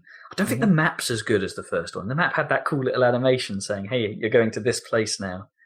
Oh yeah, you know, doing chapter select and stuff. But it's like that's gone, and it's just replaced with a sort of flat node grid made of playing cards, which ties into one of the characters. That doesn't sound as good. Yeah, it's a weird thing to not be as noticeably good as the previous ones, but it's such a tiny gripe in what is turning out to be a friggin' amazing game. So this is a possible game of the year situation here. I mean, it's hard to rule it out. It's great, and I have so much fun playing it. Maybe that will change as I ramp up the difficulty level, because it feels like the difficulty I'm playing at, that it's just a bit too easy for me. How does it compare for you to Devil May Cry, a game of the previous year? Well, it's a very different beast to Devil May Cry, isn't it? But just in general, Bayonetta, like the way the Devil May Cry is more about being a bit more measured and a bit more thoughtful with when you attack. Right. As opposed to Bayonetta, which is more like you must be attacking all the time and just dodge when you can, because of the way the dodge mechanic works, which lets you dodge at any time. Devil May Cry had more of a fighting game mentality, I suppose, and that once you're in an attack animation, you can't get out of it until that completes. So picking the right move for the right time was important. And it also, I don't know, Devil May Cry makes more of a big deal of its scoring, I suppose. I mean, yes, Bayonetta has scoring at the end of every fight. It gives you that ranking still, as it always used to. But I don't know, something about Devil May Cry's like always in your face ranking letter that would shout what level you've reached, like sensational and brutal and stuff like that, made you want to mess with the combo system more than it necessarily does in Bayonetta. In Bayonetta, I'm quite happy just finding techniques that work and getting through. And I'm not sure I'll ever be the guy that works out how to combo it up. Go for the scores in Bayonetta, whereas in DMC I would actually sort of care about that a little. And I think that's just entirely down to the presentation, and because DMC's combat style requires, I don't know, it's more than just combinations of punch and kick. It's like you've got to be swapping weapon styles. You've got to be going from light attacks to dark attacks, and perhaps using a light dodge or a dark dodge. It's like, it feels like there's slightly more to it in DMC. But I'm not necessarily saying that it's better because of it. It's just a different fight system. It's like comparing Street Fighter to Killer Instinct. You know, there's similarities, but they're ultimately different things, and so comparing becomes kind of difficult in terms of whether they're better or worse. Yeah. It's personal. It's a personal preference thing. I mean, I think as I was playing through Bayonetta 1, I was thinking I preferred DMC. Mm-hmm. But now I'm playing Bayonetta 2. You may have changed your mind. That wall is coming down. Interesting. Wow. Well, that's a 2 thumbs up for very much Bayonetta 2. Check that out on the Wii U. I mean, we're getting in a good situation with the Wii U with Smash Brothers coming out. It's and the Mario Kart DLC came out this week as well. Yeah. Which I haven't toyed with, but it's apparently pretty good. It's good value for money anyway. You should probably do that if you have Mario Kart. It's like, I should probably do that. That means, and it's doing all right for itself sales wise. I mean, given the Wii U's small install base, it did manage to make, when Bayonetta 2 came out, it did manage to at least put the Wii U in the top 10 charts briefly. So it was like 7th on the UK list. Which, again, doesn't sound that impressive, but it's a Wii U exclusive game. And that is kind of impressive. I guess the biggest problem is it's a bit of a shame that it is a Wii U game, I guess, because it deserves to do better. Yeah, but you're playing it and you're enjoying it, so it's a success. So, I mean, maybe they'll just put it out on the other consoles at some point when they timed exclusive expires or something. Well, maybe once they realise it's like, oh shit, why did we pass this up? It's like, why on earth did no publisher get hold of this? Why didn't? Well, this is the bit I don't necessarily understand about that whole publishing deal, because Sega are still involved in this, right? Like, there are still Sega nostalgia references sprinkled in. So why is it that Sega didn't just publish it and publish it on what they want? I find it slightly weird. But who cares? Nintendo picked it up, and it's great that it exists. And it's out, and it's awesome. Cool. And, I'm gonna. I'll keep playing with that. It's one of those games I feel like I'm going to be playing it through a few times, exactly like I did with DMC. Yeah. So you'll probably be hearing about it a lot. We'll be hearing some more. Cool. So there's other big news this week for you, right? Yeah. Games so I guess the biggest release of the year. Don't know if that's actually true though. No, because pre-orders are down year on year at the moment. I think not necessarily even with pre-orders. Just like what the game is. Well, I don't think people were that excited about it as much, regardless of the actual numbers of people pre-ordering it. There didn't seem to be as much fervour or whatever. People weren't talking about it all the time. Yeah, maybe not as much. It's been a bit of a weird year, I suppose, given that it feels like they've had a little more competition, or at least people trying to compete. What with Titanfall coming about, basically being, oh hey, this is the Call of Duty guys making a game that's like Call of Duty, but with more, except less really at the same time. Less, yeah. Yeah. Well, and I guess this was always being pegged as like the first truly next-gen Call of Duty game. Yeah. After the last one was kind of a bit of a... Ghosts was a weird game because it's Infinity Ward doing what Infinity Ward do and not really paying attention to how anyone else is doing things, and so it felt like a massive step back. And the plot is as bonkers as all of the Infinity Ward games was, and it's... Again, this is all stuff I've heard because I was not interested in Ghosts in the slightest. Me either. Well, obviously, that goes without saying. I don't know why I even bother saying that. So this one coming out of a new studio, I think there are expectations for it, and I think there's probably more expectations for it than there were for Ghosts. Just on general, I don't know, the feel of the situation. Partly because they are trying to do some new stuff, and it's a new team, and Kevin Spacey. Obviously. And it turns out they're not all entirely misplaced. I mean, I think it's pretty good. I'm just going to go straight off the bat and say I don't think it's going to be Game of the Year material for me or for us, because at its core, it is still Call of Duty in a great number of ways. So the campaign this time round is, which I've played through in its entirety, is a bit more straightforward. Like, it doesn't have any of the fancy stuff that Treyarch were introducing in Black Ops, for instance. It plays out a bit more like a general meat-headed cinema release, plot-wise. It's pretty straightforward. And compared to the Modern Warfare games, that's a good thing. So, because Modern Warfare was just too insane with that stuff, too breakneck with how situations changed, and did a pretty poor job of keeping you informed at what was going on. Because the storyline in this is much more straightforward, that's not so much of a problem. But it does also have the downside in that it is highly predictable, and you know exactly where it's going to go. You pretty much know how it's going to end from like the second mission onwards.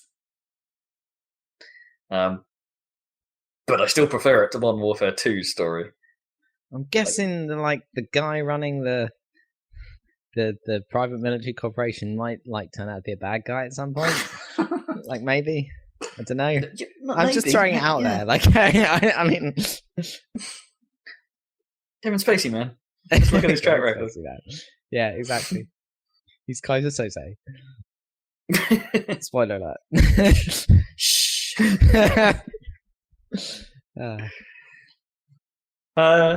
So Kevin Spacey is one of the best things about the storytelling, because his performance is great. He's Kevin Spacey. He doesn't phone it in. No, exactly. Unlike freaking Peter Dinklage. Yeah. I mean, he does a real convincing job of being Kevin Spacey, and no, he's convincing as Kevin Spacey, is he? Yeah, he's basically being a Kevin Spacey character. There's no right. Yeah, it's not him out of his comfort zone in any way. Which is more than could be said for his facial model, because there are times where it looks great, but most of the time Kevin Spacey is dead inside. His eyes are too black. Right. Yeah. The eyes are this game's biggest problem with faces, because there are moments where you look at some of the animation and the detail in especially in the faces and stuff, where you go, okay, wow, that is a pretty damn good shot. Mm. I see what you've done there. Some of the facial animation isn't so hot, and some of the, as I say, the eyes in motion look really dead. Which it's a shame. I mean, I guess it's not what Call of Duty are known for, and they only model the stuff that well for the main characters. Like General Gruntman will have I was about to say a Halo 2 style face. It's not that bad, but it's still, right. It's not notably good. But the guys that you care about, their faces are pretty nice. But there were just certain sections. There's a particular section during that. The stuff we saw during E3, I guess, during that opening section where they zoom in, you'll get pulled into someone's face, or that whole drop pod sequence at the start. Some of the visuals on that look really good. I mean, really good. So, they're doing a good job here. It's not just running at 60 frames and they'll make cuts here and there. It's a good-looking game. It's like there's one scene where you're just looking at your hand for a while, and the lighting on your hand looks pretty real, and it's sort of startling. And then you see the guy in the background who's sort of blurred out at the time. And his lip sync is just basically ma ma ma ma ma to what's being said, and all of a sudden all of that illusion is ruined. Right? It's like, and it's like so. The ma ma ma and all that stuff is kind of where the next big flaw is, and that a lot of the, again, incidental or ambient voiceover work to tell you what you're supposed to be doing can be really frustrating. So there are sections where you're, in Call of Duty style, it's telling you to constantly push forward, but you can't because there's too many dudes in front of you. So you deal with the dudes. A good example of this is, and I recommend that you watch this if you haven't, is the Clueless Conan O'Brien Clueless Gamer playing Advanced Warfare. Is pretty funny because he gets to a section, which I think is in the third mission of the game, where you're supposed to cross a street. And Gideon, one of your teammates, is constantly shouting, "Mitchell, cross the street! Mitchell, cross the street! Cross the street, Mitchell!" And he just keeps saying it, and you're trying to deal with the guys whilst trying to shoot through traffic and and then getting into cover. And he's just he's not having it. You've just got to cross this street, which is difficult because the cars don't stop, and you get insta killed if one of them hits you, and nobody stops. Right. So you have to deal with the guys before you attempt to cross the street, despite the fact that there's a bridge about 30 yards to your right that you can't get over because of invisible walls. And it's like, oh god damn it, Call of Duty. You're seriously, this is just a bit of bad design right here. Yeah. And there are plenty of times where there are moments where you're just being told to do something and you can't quite do it because of the design of the area. There's a bit I had to cheese where there's an aircraft taking off and it expects you to get to it real quick so you can trigger a sequence. But there's a ton of dudes in front of you. And so the only way I ended up doing it was if I don't edge out quite far enough so I can still shoot these guys, but I don't trigger the sequence of the thing taking off, I can deal with the guys and then go and catch the thing that then starts taking off. Yeah. And I think some of that might be down to because the thing that I haven't yet mentioned, which is it took me a very long time to get used to using the new exo powers. And motion and stuff like that. Because they're the big new thing, right? Yeah, this is the biggest thing that's changed in this game. So, for some of the campaign, you get the stuff... so the campaign is a bit different from the thing, in that you have certain abilities that you don't get in multiplayer, and certain movement capabilities are removed from you during the campaign that you would have all the time in multiplayer. So, when you can move, the one thing I got to grips with real fast was being able to double jump, because that's obvious. You double jump everywhere, you get height. Yep. You can get to places quickly that you might not have been able to reach before, which naturally highlights that the game occasionally throws in invisible walls arbitrarily to stop you from getting to places, which is really annoying in the middle of a firefight and you get shot in the back while trying to get somewhere. The game won't let you. It has some of those classic problems. Just might be unavoidable, I guess, just because of the nature of how the levels look, I suppose. They're trying to make it look real. There's always going to be some boundary. But the thing that I haven't really been getting used to, that I've started doing a lot in multiplayer now, is you can do this boost to dash most of the time as well. You can do that in the air and things as well. Okay. So presumably during that sequence where I was supposed to reach that thing real fast, I probably should have just been double jumping and boost dashing my way across it and hoping I didn't get shot. Perhaps while using some other exo ability to to stun people in the area, or just to make me do it. And I didn't realize any of that until perhaps a few missions later. It's like, oh yeah, I could have done that, couldn't I? I have those abilities. Actually, thinking about it, I'm not sure I did. I'm like, oh no, yeah, I would have had boost dash at that point. Yeah, okay. Anyway. So it took me a while to sort of actually remember to use these things. And it's sort of annoying, especially on the first playthrough when you don't know how long some of the missions will be and how things are going to play out, in that some of your exo powers are limited by a battery level, which you is like part of the dynamic HUD element on the back of your gun, which means you can only use certain abilities a certain number of times. And so I play like I always play, which is really conservatively, and never frickin' use them, which is the wrong way to play that game. Right, yeah.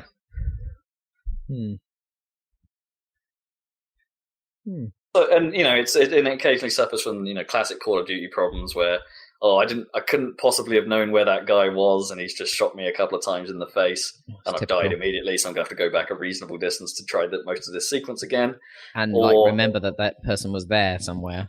But he might not be because they move around a bit. I think it feels like they move around a bit in this time. Or here's a really there's a couple of cases where here's a really bad set piece. Without spoiling it for too many people, if you're pushing an ambulance, that's a terrible section. Right. Where, I don't know, you can't rely on your AI.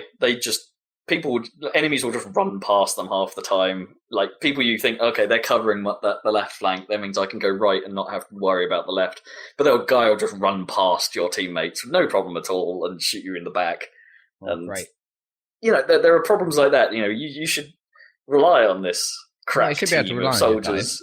Yeah. I mean, that's what they're to at least stop people from coming from the areas they're supposed to be, or literally standing right in. But saying that, I did enjoy it overall, like the campaign stuff. At least it's a Call of Duty game. It is what it is, and the new visual fidelity does help, and the exo stuff. I think they perhaps could have done more with. They could have taken more risks. But it's a welcome addition. Which then leads me to the multiplayer stuff, which, once again, even with the new abilities and the new systems and stuff like that, feels very much like Call of Duty, for better or worse. So, like, the new exo abilities grant a certain amount of verticality that wasn't there before. Maps have had to have been designed with more layers to them, so you can jump above. Often there'll be a walkway up there or something, or some way to shoot down at people, which both improves and exacerbates the age-old Call of Duty problem where, at least with me, where the majority of my fights are never face-to-face. It's always, I was behind that guy, so I won. Or, someone was behind me, so they won. And now it's more like just added they're above me, so I didn't notice them very fast, or it took me a while to look up there, so they won. Which makes, I don't know, some of the randomness of how that multiplayer feels, just some games just feel on some levels just makes it feel that much worse. And a lot of people have been reading about the internet, have been saying, it improves everything. It's like it solves all of these things. You no longer really have snipers camped out high in a position that it took them ages to get to. And no, that's right, it's true, you don't. But now those snipers will be hiding down low where nobody is. Right, because everyone's jumping high with the new abilities. Yeah. So it doesn't really change anything, really, other than make traversal slightly harder to get to grips with. So it doesn't sound like you're super pro all these additions then. Well, it's not that I sort of don't think it either makes it better or worse. Or worse, right. It's just different. And I guess in terms of Call of Duty, different isn't a bad thing, and maybe that's where the praise is coming from. Because people, fans of the series are all like, they should really do more with this. We're playing the same game every year, and this isn't the same game, but it is. But it is. It's strange. Like Bayonetta 2 to Bayonetta 1, it's a hard thing to try and put together the words to describe why it's different. Right. But I guess at its core, it is the same game, and it plays similarly, and has all the same problems and all the foibles of the previous ones. I think matchmaking is still bad. There have been some nights where it's been joining me with players of similar skill levels, and I've been having a great time. And then you move on to generally, if you're playing team deathmatch, the variance in skill level is greater, so you will tend to get matched with as many bad people as you will get matched with players that are way too good. Whereas if you move to the other game types, you tend to just get matched with the good people that want to actually try other things. Right, yeah. And so my experiences on other game types other than Team Deathmatch haven't been so fun because I've just been outclassed really badly. So I'm sticking to Team Deathmatch most of the time, which is a shame because that means I haven't really enjoyed it, doesn't it? Yeah, you know, which means I haven't really enjoyed the sort of mode. I haven't really enjoyed the satellite throwing mode that much because people have been way too good at it. I haven't really enjoyed the other new mode that I thought sounded kind of cool because it made it a bit more Team Fortressy, which is Momentum. Means I remember some news that we didn't talk about, by the way. Did you see that Blizzard thing? Sorry, we should come back to that. Oh, yeah. Anyway, Overwatch. Carry on. We'll come back to that because Matt in that game. It's like, it could be the new TF2. Yep. Looks real good. Yeah, so, Momentum plays a little bit like a CP level, except there's one flag both teams are fighting over, and that neutral flag moves up and down rather there being 2 points to cap. And so in theory, I thought, maybe this means the fighting will be more focused, so I'll have less of a shot from behind problem. Except the maps in COD are all pretty small. So it doesn't feel right that the flags are moving around the level because the levels aren't necessarily designed for it. So, while it works in theory, and I have had some great games on certain levels with it, on other levels it's a pile of garbage. But and that's probably true of most of the game types, really. That it works on some levels, and on other levels it's terrible. And maybe they need to refine it a little. So, it's a Call of Duty game. There was one thing I learnt about its technical capabilities, though, that I thought was neat. I mean, it keeps up a 60 frames per second frame rate, pretty much all the time on the one. So, you don't have to worry about that. Okay, that's good. But oh, excuse me, that's a sudden lump in my throat. I'm talking too much.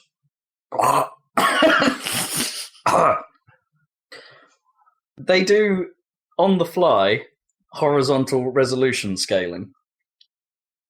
So it maintains a vertical resolution of 1080 at all times, but it scales somewhere between 1300 and 1900 dynamically to keep the frame rate up.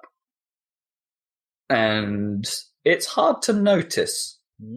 Interesting. I've never noticed a switch. Dynamic. With my eyes. So yeah, I've never noticed it switching with my eyes, at least. There are moments where you look at it and you think, okay, this perhaps it's doing it right now because, I don't know, it doesn't look necessarily as sharp as it is, but it's hard to tell whether that's just aliasing of an effect or whether it's actually lowering the resolution. It's hard to tell how often it's doing it, but if it keeps the frame rate up, it's working, which apparently is better than what the PS4 version is doing, which apparently doesn't have any of that. Runs at a 1920 by 1080 resolution at all times, and suffers a couple of performance hitches. So, as it turns out, even with the extra horsepower of the PS4, they made a decision to stick to 1920, 1080, and the game is worse off for it. Interesting. Well, it's just, that probably won't be true next year. Right. It's nice to see them trying. They'll probably put the same tech into the PS4 version, but this year, the Xbone version is the version to get. Interesting.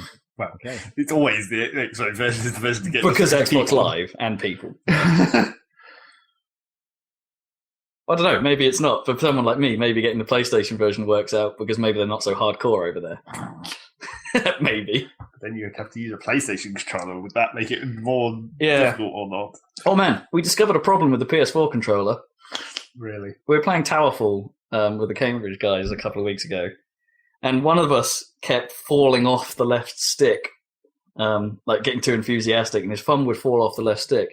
And the problem is if you're pushing to the right when that happens, your thumb falls onto the PS button, because that's where it is now. The PS button's in the middle between the two sticks. Right in the middle. So if you get too enthusiastic, you're going to be pressing that button. which interrupted our games of Towerfall too frequently. That's no different from pressing start in various other cases that this has been a problem forever. It's like an X-Bone controller. Like, okay, yeah, given the position of the left stick, you could fall onto where the back button is, but it's a much further distance away than the stick and the PS button. You fall off the right stick, you fall onto nothing. You fall off the left stick onto the touchpad thing, because that's gigantic. We thought that too, because we were thinking, because we were basically getting into some bullshit about some menu on the PlayStation would interrupt us, and it'd be like, but it wasn't just the home screen. It was like some weird, you need to set this up or something screen, and we didn't know what the fuck it was doing. Right.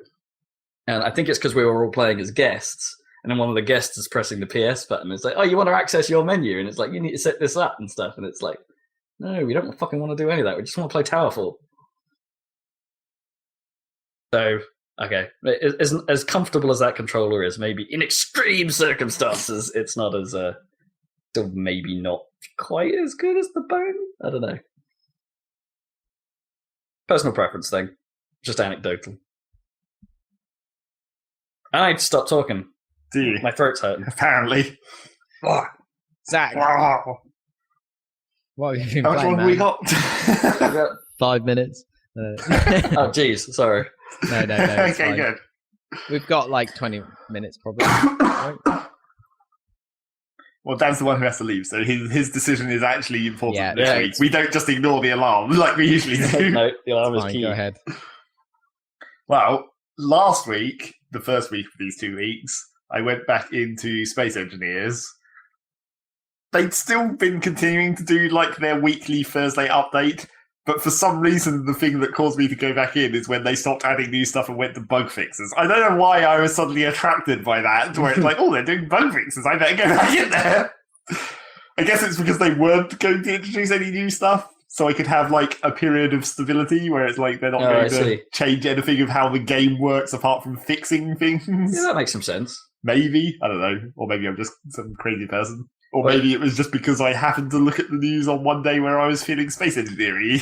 Well, I don't know. It says something for like, okay, they've finished this run of feature stuff. Let's at least see what they're going for. And then it'll be a while until we'll get to this other point where they're still actively working on features. And or maybe it had just been long enough that I was like, I could play that again.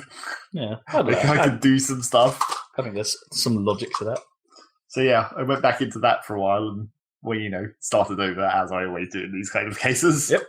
Started building up my base again. Although it was kind of like, it was quicker to get my base in an operational state this time round because I knew what I was doing more. It's like I knew what I had to prioritize in terms of like mining and where to set up. But then the thing that I was really experimenting with that was new was I hadn't played since they'd introduced the pistons, because they had rotors before, but then they introduced pistons during the period I hadn't played. And once you have rotation and linear motion, you can make all kinds of shit if you want. That's like the basics of physics. So the fairground rides. So I basically just made a giant mining arm because, that's all you can really do in that game. You either make spaceships or you mine minerals to make spaceships. So I made a mining arm that just like casually carves a precise arc out of the rock by using a rotor attached to a piston. Or the other way around, a piston on top of a rotor. When you say carved, is it actually literally carved? Like cut the landscape up? Or... Well, yeah, pretty much. Cool. I didn't know I had like deformation or... Yeah, it's basically voxels, apart from not pixel voxels. They're not cubes. Okay. It's like actual... It's not Minecraft. So you can... That was sort of... I mean, it's a cool thing, but it's always the problem with that system. Well, it's sort of a more general problem with the game, and I'm sure I mentioned this the first time round that I played. It was just like the distribution of resources is like most of the resources, there's no reason to get a lot of them. It's like you need tons of fucking iron, but you need virtually nothing of anything else. And naturally, if you're just cutting huge chunks out of the landscape, you're going to end up with like a huge pile of stone that you can't do anything with. It's like, and then I was thinking, well, could they like, maybe a mod could introduce like a block that's made of stone for like filling instead of armor plates, which are obviously made of metal. But I was just trying to think of ways you could use this huge amount of resources that you have for no reason. But there's no real way around that. You can't just make a giant trash dump. Well, that's sort of the other problem with it, is that, like... Because that's exactly what you want to do in a game, right? It's just build a dump.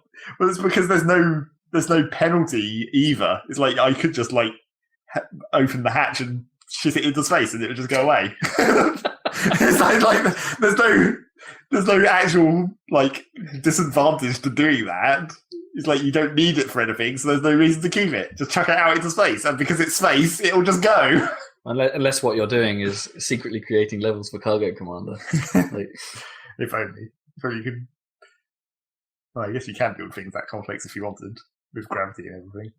Only the movement part of Space Engineers doesn't quite allow you to do platforming that easily. What you should be able to do is make some bizarre contraption, shit it into space, and it appear in someone else's game, and be all like, "What the fuck is this?" Well, I was thinking that, like, what you really want to do is be able to basically turn the mined out rock back into the voxel asteroid system, so like you could actually rebuild, like, the actual terrain somehow, rather than the block-based system of building spaceships. I suppose defining terrain, I guess, like that might be a bit complex. Yeah, it's probably not actually a very easy thing to do, but it would be pretty cool. Like, if you could just, like, because you already have artificial gravity in for that system, but if you could build, like, a spherical gravity generator and then just throw rocks at it and it would actually start forming an asteroid around it.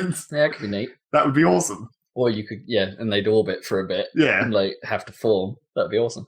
That'd be cool, but, that's way complicated. It's probably unnecessarily complicated the way the deforming terrain works at the moment. Would you have to chuck it? Would you have to chuck them on as, like, not just bits of rock? Well, yeah, you'd have to like, have some machine that turns it to dust or something. Yeah, you'd have to actually, because you wouldn't just have the actual. Because basically, you have rocks that are just like rocks, which I guess would work, but you probably want to. Not every rock. You want to actually collect them first. Well, it'd be really big voxels otherwise, like just lots of, like, snooker balls making up a bigger snooker ball. Well, it depends how they do it. I don't know why I said snooker balls. If they turned it back into the way the asteroids work, where, it's basically, like, it's hard to even call it voxels, it's more like nodes, I suppose. Oh, okay. That's what you mean. So it's like just a polygon grid almost. Yeah. They called it voxels, and that's a technical term that means a whole bunch of... I actually don't know what it means anymore. It's like I used to think, like, do you remember back in was it Delta Force days? Yeah, Delta Force. They supposedly used voxels to render the terrain. It was from, like, the Comanche engine or something from that helicopter simulator. Yeah. That's where they got the tech from for Delta Force. There's been all kinds of, like, reused terminology, I suppose. But... I mean, I think that was my first exposure to voxels, and at the time, like, my mind was blown with it to sort of thinking, oh man, why don't they do everything like this? If they can model the terrain as individual little pieces, surely then that Namco tank game we play at Felixstowe could be made entirely out of voxels, and things could explode in every way imaginable back in the 90s or whatever it was. They have done that in some games, but not, like... Not to the level that you're not modelling every brick. No. I suppose Red Fact what's the best? Is Red Faction the closest, do you reckon? Like, with its... That's not voxels though, that's just like parts. No, but I mean, like, parts and destruction tech. Yeah. I mean, there have been, like, games that have been made out of a whole bunch of cubes that then they blow up into parts. That's, to some extent, the same thing. It's just like a resolution issue at that point. You can only model so many little cube bits blowing off a thing. Voxels. Yep, exactly. So yeah, that was that. How the fuck do they work? And then, I guess in a sort of a space theme, not really. I mean, I played some Eve, or not really played. Messed around with Eve, did some like industry jobs and stuff. Looked at the markets. Looked at how fucking expensive it is to buy game time nowadays. No, really? It's gone up quite quickly recently, actually. It's like over $1 billion. Suddenly in demand, or I don't know. Maybe is everyone coming back to Eve again? Or maybe there's not as much supply, which could be possible. So yeah, in a sort of a space theme, I decided it was time to not own this place, but have an understanding with people who do. Seriously? Is it that time? It was about time to play Freelancer. Wow. I never actually heard that sound effect because I automatically just skip all that now. Yeah, because you didn't realize you could skip it, I don't think, when you first played it. And I was like, originally. dude, you realise you can just skip all those conversations. I think that might have been me. Yeah, that was probably I don't think I skipped any of them when I played through that game. Yep. So I never heard any of that. Although I did hear all the other sound effects you hear all the time, like the fucking police scanning your cargo hold. Oh, yeah. Every time you go anywhere. Scanning your cargo. Oh shit, you've got contraband. Does that ever happen? Well, I think the trouble with that is that, I can't remember what the contraband was. Well, it's like artifacts, and I think that's it. What are artifacts? Contraband? Like they're alien artifacts. Oh, okay. It's the whole story of that game. It's not like just like there's some sort of anti-archaeology. Like, well, that would probably be illegal as well. Yeah. The problem with that contraband thing is, like, you hear it a lot, even when it's not directed at you. Oh, of course, but even when it's not directed at you, they never fucking find anything. Yeah. It's like there's no smugglers, apparently, ever. Oh, shit, they've got slaves! Yeah, I played through the whole story of that again. And then I was going to play it some more. All story? It's not that long, really. And how long is not that long? I don't know. I haven't really looked at the time. And then I added a bunch of time at the end, trundling around. Oh, yeah, because there was a reasonable amount to try and discover, wasn't it? Because there was a lot of uncharted space. Well, yeah, there was stuff that you didn't really see in the story, right? There was a lot of stuff that you couldn't do during the story, which was kind of the main problem with that game. Because they introduced the wormholes, like, late? Well, it wasn't really they introduced them. It's just like because of the way the story automatically adjusts your faction standings. Where it's like you can't go over here because everyone will fucking attack you. Oh yeah. For most of the game, so you couldn't really explore half the universe until right at the end. And also, obviously, I mean that wouldn't be a problem if you could necessarily have better ships, but the ships you could purchase was limited by how far you got through the story, which was attached to your level. And then you could only get the better ships after the end of the game when you've leveled up your level by getting some more money. Is that the one where the alien ship basically kills everything? You just might as well have that. I don't know if you can get an alien ship. You can get alien guns, which don't use any power, which was the main reason why they were ridiculous. That was it. But yeah, you can't do that until the end of the game, after the end of the game. So I was intending to play it some more. How does it hold up? It's fine. I mean, the main thing that was another reason to play it was I went and got some patches and stuff to actually make it work better. Not just gameplay. It was like, well, firstly, you need a patch to make it run in a widescreen resolution, which is maybe the important one. Oh, wow. I wouldn't have thought of that. So, first of all, you have to do that. Well, you can sort of do it by editing an ini file to make it just run in that resolution. But it doesn't... It's weird because the UI runs... Basically, the UI has an FOV, so if you change the literal resolution the game's running at, the UI doesn't scale to the screen. Oh, no. So then you have to go and find out, So it just makes everything wide like it would on an old widescreen telly? No, it's like it's running in the right resolution, it's just the UI is, off the edge of the screen because it's a FOV compared to the width. I see, right.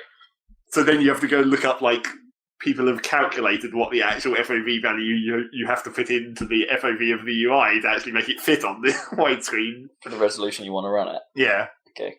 So then you have to do that. And then I got another patch that, updated some of the graphics, like the planet graphics and the space backgrounds to make it look nicer. And also UI graphics as well to make those look smoother and text and that kind of stuff. Nice. And it mostly works. There's a few bits where it's just the text randomly overlaps the end of the box and that kind of stuff. Sure. Like the health bars don't fit inside the little box that they used to, but you can still see them all, so it's fine. Okay. So yeah, I went and played that quite a lot, but then I didn't play it as much as I might have done, because once I got to the end of the game, I trundled around for a while building up my level so I could buy the last Uber ship, and then I bought it and I was like, can't really be bothered.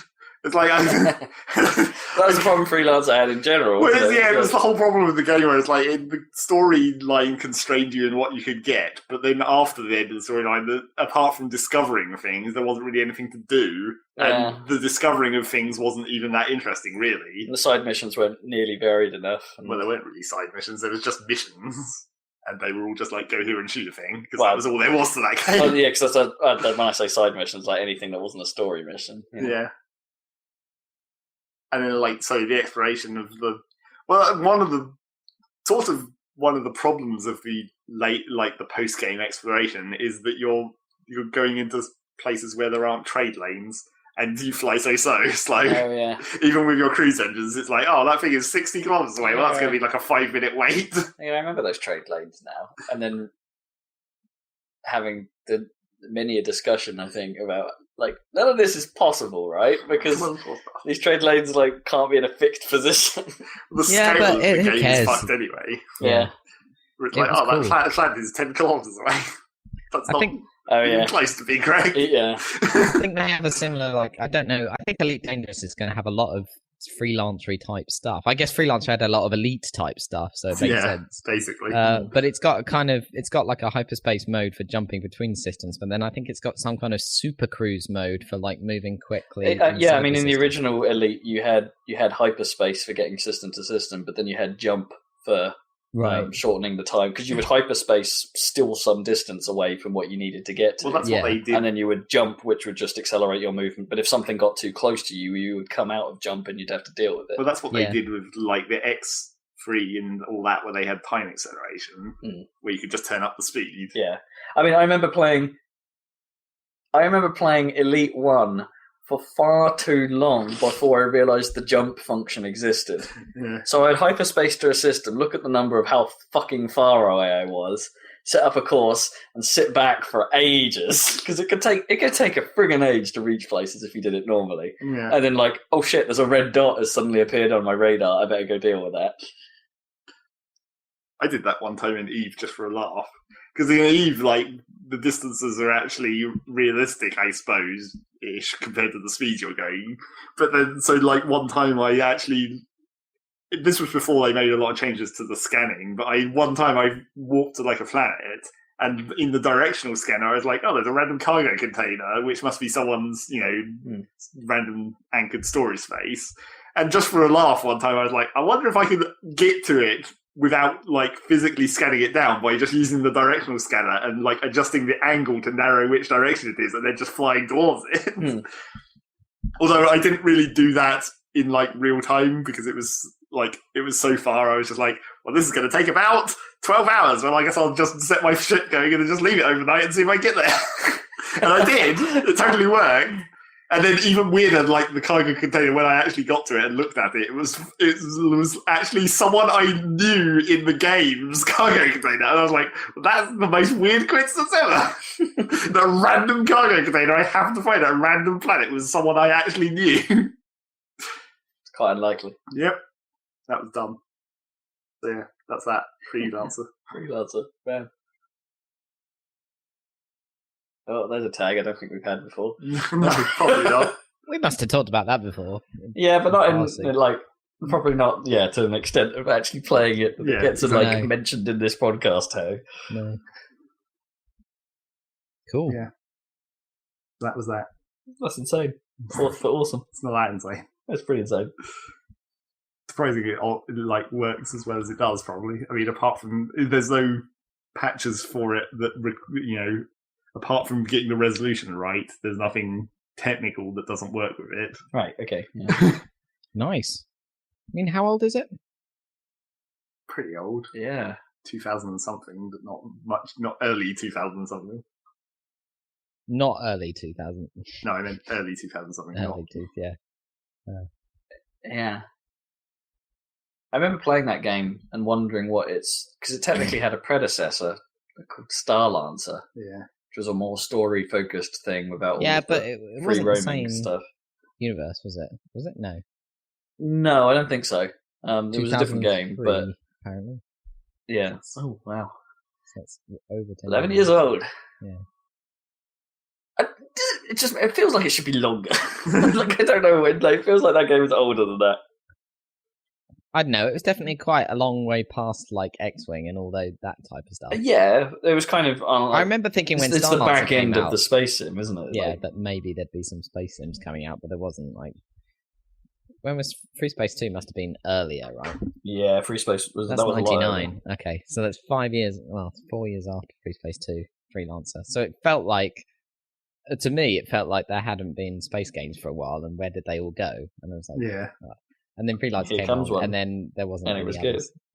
No. And then they made another one. Depends if you count like games like Project Sylpheed on the 360, which is that weird Square developed space shooter that I remember playing the demo for and thinking, the sky has so many lasers! But then it wasn't, I didn't think much of it. But I suppose Strike Suit is... Well, we're here now. Suit Zero. Yeah. We're we've got Elite coming out now, and like Star last Citizen. year, and we had Strike Suit. And there's what's it? Every Starfighter or something? Or what's it? There's No Man's Sky, I guess. Yeah. There's some weird Starfighter game with like simpler graphics, like an indie game that looked quite good. I can't remember what it was PlayStation. I guess that PlayStation event hasn't happened yet. Where supposedly there's some No Man's Sky news coming. Maybe there's some fan event or something that Sony was running. That supposedly they said there'd be some news coming out about it, but I don't remember hearing anything. Well, in fact, I know I haven't heard anything. Anywho, is that you then, Zeg? mostly. I mean, I yeah. briefly fucked around with Guild Wars 2 again, mainly because I was experimenting with my main character, seeing how well I could make the flamethrower work. Because the Engineer's flamethrower kit, it's pretty good. It's kind of cool, but I was wondering whether it would work better if I spec'd better towards it. Because I mean, there's the obvious trait that you can get where it's just like when you're wielding the flamethrower, you gain plus 200 toughness, which is, why would you not have that if you're using the flamethrower? Didn't even know that existed. They probably should look at that. It might be in a trait line you're not. I was like, you should be in the same trait lines that I'm in, probably, because our engineers are very similar, built in the condition damage. But that's the thing about the flamethrower, is that, like, I don't think you actually need condition damage for the flamethrower, because basically the only condition it causes is burning. Burn, yeah, and you can't stack it. It's only stacks by length. So as long as you're attacking, then they're burning. Well, and even surprisingly, even for the flamethrower, the amount of times it actually causes burn isn't very high. Like, the default flame burst that you do only causes burning on the last hit. Oh, interesting. So that whole like 2.5 seconds of flame doesn't actually cause burning. It's only like the last bit of it that actually triggers the burning effect. Strange. So I was fucking around with it. I got a whole new set of armor and with different stats to spec basically, so that instead of power, precision, condition damage, I changed it to power, precision, toughness to stack better with the flamethrower toughness bonus. I guess you're right. Yeah, because I guess you wouldn't need condition that much, would you? No, because you're also not using your pistols because it replaces the pistol skills. And like then other traits stack with that better as well. So you've got the toughness bonus when you're wielding the flamethrower, but then you've got like the trait that gives you like 7% of your toughness is converted to power, so that adds to your power stat on top of that. And it seems fairly effective with this whole respec that I did to just use the flamethrower as my main weapon. Although the trouble with that is that then I thought about like some of the other engineer equipment that maybe I could use, like the goggles or whatever. But in the end, I decided that, like, really still nothing beats out the 2 potions that I use. Like the utility potion that gives you like fury and might and retaliation. That's just like all buffs, so that's good. And then I just normally keep the condition remover because that's like the defensive one. And then the flamethrower fills up the last slot. So you can't have anything else. So you don't have a heal spell on? The heal spell's in the heal slot. That's a different. But you use the potion for that, or do you keep the turret? No, I have the device thing, the electro zappy device. Oh, okay. Interesting. I've gone away from the turret because I mean the turret's good when you're using the other turrets because you're building like a defensive zone. Classic nest to run away to. Yeah, exactly. But nowadays, because I'm just soloing around in wherever I use the stupid. I don't know if it's maybe too powerful, but it is pretty awesome. The like stupid. I don't know what AED stands for, but it's the AED device where like you trigger it, and then it basically puts on a passive skill onto you that like lasts 5 seconds, and then at the end of the 5 seconds, it heals you for like 5,000 health points or whatever. But if you die during those 5 seconds, it heals you to almost full health. Oh, okay, so basically you can, like, if your health is starting to go low, you trigger it and then just deliberately run towards all the enemies and be like, oh, like, now I'm back to full health, carry on. Weird. Oh, wait, so if you actually, Well, I mean, when you say die, if you get down, if you go to 0 health, then it just puts you back to almost full health, and you don't go down. Hey, which is pretty cool and maybe kind of powerful. Yeah. Also, I have the thing where when I have one of my traits is a passive one where when my health goes below 25%, my healing skill restores. So if I've already triggered it before then, it basically just you get it again without the cooldown, which can be a bit ridiculous. Yeah. I need all my health, please. Hey, Dan, you been playing anything? Yeah, it's the important thing. Yeah, this week I played that Far Cry 3 a little bit, but this week I've mostly been playing Deus Ex Human Revolution. Oh, really? Another old game. Yeah, well, I booted it up. Not that old, is it? This one? Well, it's 3 years old, apparently. Yeah. It looks pretty good. I mean, obviously, I put up the res and turned everything up and stuff, but like the environments are it's a good game. I think maybe when I first played it, I was like a bit hung up on how it wasn't Deus Ex. Yeah, but naturally. It's suitably Deus Ex-y. It still has that issue where, like... Did you get to a boss fight yet, though? Yeah. So I did the first boss fight. Like basically stun the guy and then just throw grenades at him until he dies immediately, basically. That was my achievement. So basically cheese the boss fights, obviously, because they're shit. I think they were patched anyway, probably to make them easier since the game came out, so just try. But, I mean... I do like the look of it. It is a bit ridiculous how everything is gold and everything, but we discussed that. But I mean, gold! But like mechanically, it's really good mechanically. Like moving around is really slick, and like ladders are easy to use compared to most games and stuff. And getting in and out of cover is like super easy. Like it's quite a slick, package. I can imagine like they could have. That's a lot of stuff that was a bit awkward obviously in the original, but even in games these days, like Assassin's Creed or whatever, for example, like there's always I know that's a much harder problem, but there's always some awkwardness around the movement and stuff like that. And I think they did a really good job with Deus Ex Human Revolution. Like it's easy you move quite quickly when you're crouched, so you can sneak up on people and knock them out and stuff, and it's just quite nice. I still have a problem with I still don't like the energy system. That's still really weird. So you have eat an energy bar, eat another. Yeah, you have to like eat. Well, the thing is that it recharges, but it only recharges your last battery, and it recharges that infinite times for free, and you can speed up the recharge by getting augments or whatever. So you have a fast recharge. But if you ever want to do anything that requires 2 lots of energy at once, you have to eat a Mars bar. So if you can like use the cloaking system and stealth around the base as much as you like, as often as you like, without any penalty apart from waiting for it to recharge. But as soon as you want to stealth up and then knock somebody out, you have to eat a Mars bar. Yes, that was the annoying one where it's like the insta-kill takedowns use energy. Yeah. But that's cool because otherwise I'm playing like I didn't. But that's like the whole point of the game though, is stealth taking people down. Well, it is for me anyway. I've not even, I never really did it. It's kind of a challenge in the first game to be pacifist, but in this, I'm doing it just automatically. Like, as far as I know, I haven't killed anyone apart from that boss. It's because when you go to the position that you can do a takedown, it's just a choice between lethal and non-lethal, and the effect is basically the same. Yeah. But I'm basically playing the game with my gun holstered at almost all times. Like, I don't even take out my gun. Why bother? I'm just knocking people out and sneaking past them, pretty much. I mean, I've got the for some reason I didn't, apparently I picked up, like, playing off a save game that I'd started a few months ago or something, so I think I started from, well, I don't know, it was in Detroit in the first section of the game anyway, so it wasn't that, far past the start. But whatever it was, I hadn't picked up the stun gun, electric prod thing, or whatever it is. It's not an electric prod, it's a taser, isn't it, in this one, I think? Yeah.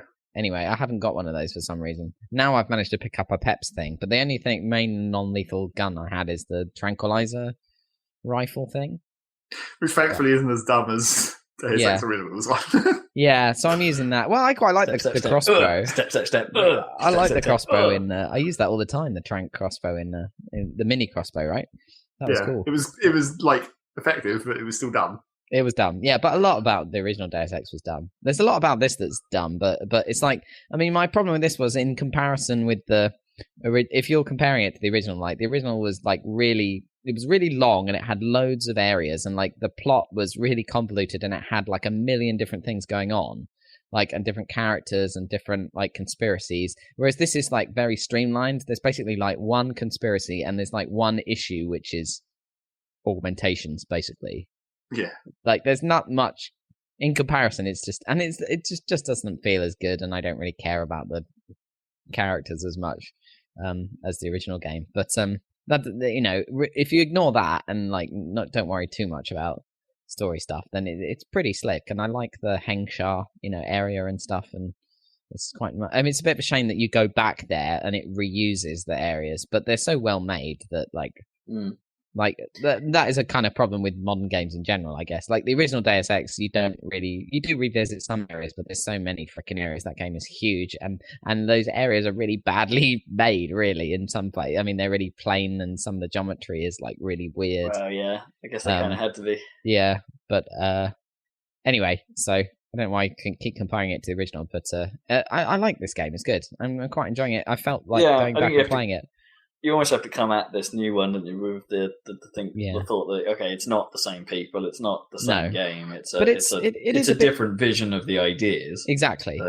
And it's suitably Deus Ex-y, and it's not, and I think the reason I'm enjoying playing it now is it is slick and nice to play, apart from the boss fights. Yeah.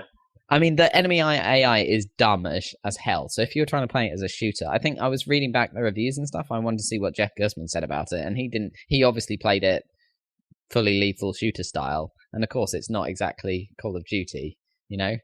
It's probably a bit better than the original, but all you need to do is get the stupid assault rifle upgrade when the bullets home in. Yeah. That makes it real easy. Yeah, and I'm enjoying getting all the augments and stuff, and the hacking minigame is pretty good as hacking minigames go. I mean, it's a shame. Yeah. So. Oh yeah, I remember that. I remember you showing me. Yeah, that's kind of cool. Not bad. So yeah, good game. I mean, the voice acting is pretty bad, but then the dialogue they're saying is kind of bad. But then if you look back at the original game, the voice acting was bad, and a lot of the dialogue was bad in that as well. So you can't really complain. I didn't ask for this. Yeah, except some of it was hilarious. Yeah. But yeah, enjoying it. I don't know why I decided to play that again. But is it a little surprising that it's taking... We haven't heard anything about a sequel? Well, I've heard something about a sequel or another game in that vein, anyway. Yeah, I think they could do ages ago. They said that they were making something, maybe. I think it's a success. As you say, it's been 3 years, so you know that's about the time you would normally start hearing things. Yeah, they haven't managed. Unless they delayed it for next gen, maybe, and they were just like, "Well, if we hold back a little bit, or maybe Tomb Raider blew up and they pulled everything onto that." I don't know. No, I think the team made Thief 4 probably. Okay. Called. Yeah. Right. Not that got the best reviews, but yeah. I think that's what happened. Anyway, yeah. It's good. I like the music and the atmosphere, and like the detail in the environments is nice. The characters' faces look pretty bad in places. It's just like Call of Duty, except, you know, less so, in that the ones that matter look a lot better. Yeah. Anyway. But yeah, I mean, if that's a 3-year-old game, it looks pretty fantastic in HD vision. So yeah, just 3 years isn't a great deal of time, is it, in the PC landscape? But yeah. So yeah, I think I might just carry on playing that. It's probably not that long, so I'll probably finish it. Probably, maybe. I don't know. Quite enjoying it. That's all right. If you're having that's all that matters. If you're having a good time, keep playing it. Yeah, that's what I'm saying. So, and then what's happening is games are coming out, and some of them are not turning out so well, like Unity. Others are turning out good, like 4. So I know which ones to choose from. I'm looking at Far Cry 4, obviously Elite Dangerous, and I'm still kind of tempted by Shadow of Mordor or whatever. And then there's still Alien, but I think I'm getting my sneak on in Human Revolution, so I might leave Alien for a bit. Getting your sneak fix. Yeah. Coolio. Right, I think we might have to wrap up this podcast. Indeed. It's getting about the time. I'm getting hungry. There's still no sign of no. Okay. It requires his pizza. Yeah. It is that time. We're getting pizza. Or maybe thanks for joining us, listeners. Chips? No, you had fish and chips last night, so we're not getting fish and chips. Yeah, I don't think I'm going to eat. Oh, maybe I should eat too. Oh, shit. I was just like the way you said that. I don't think I'm going to eat ever. It's like. Well, I had dim sum for lunch, but I hadn't thought I'm going to now go and probably drink, so I should probably eat something.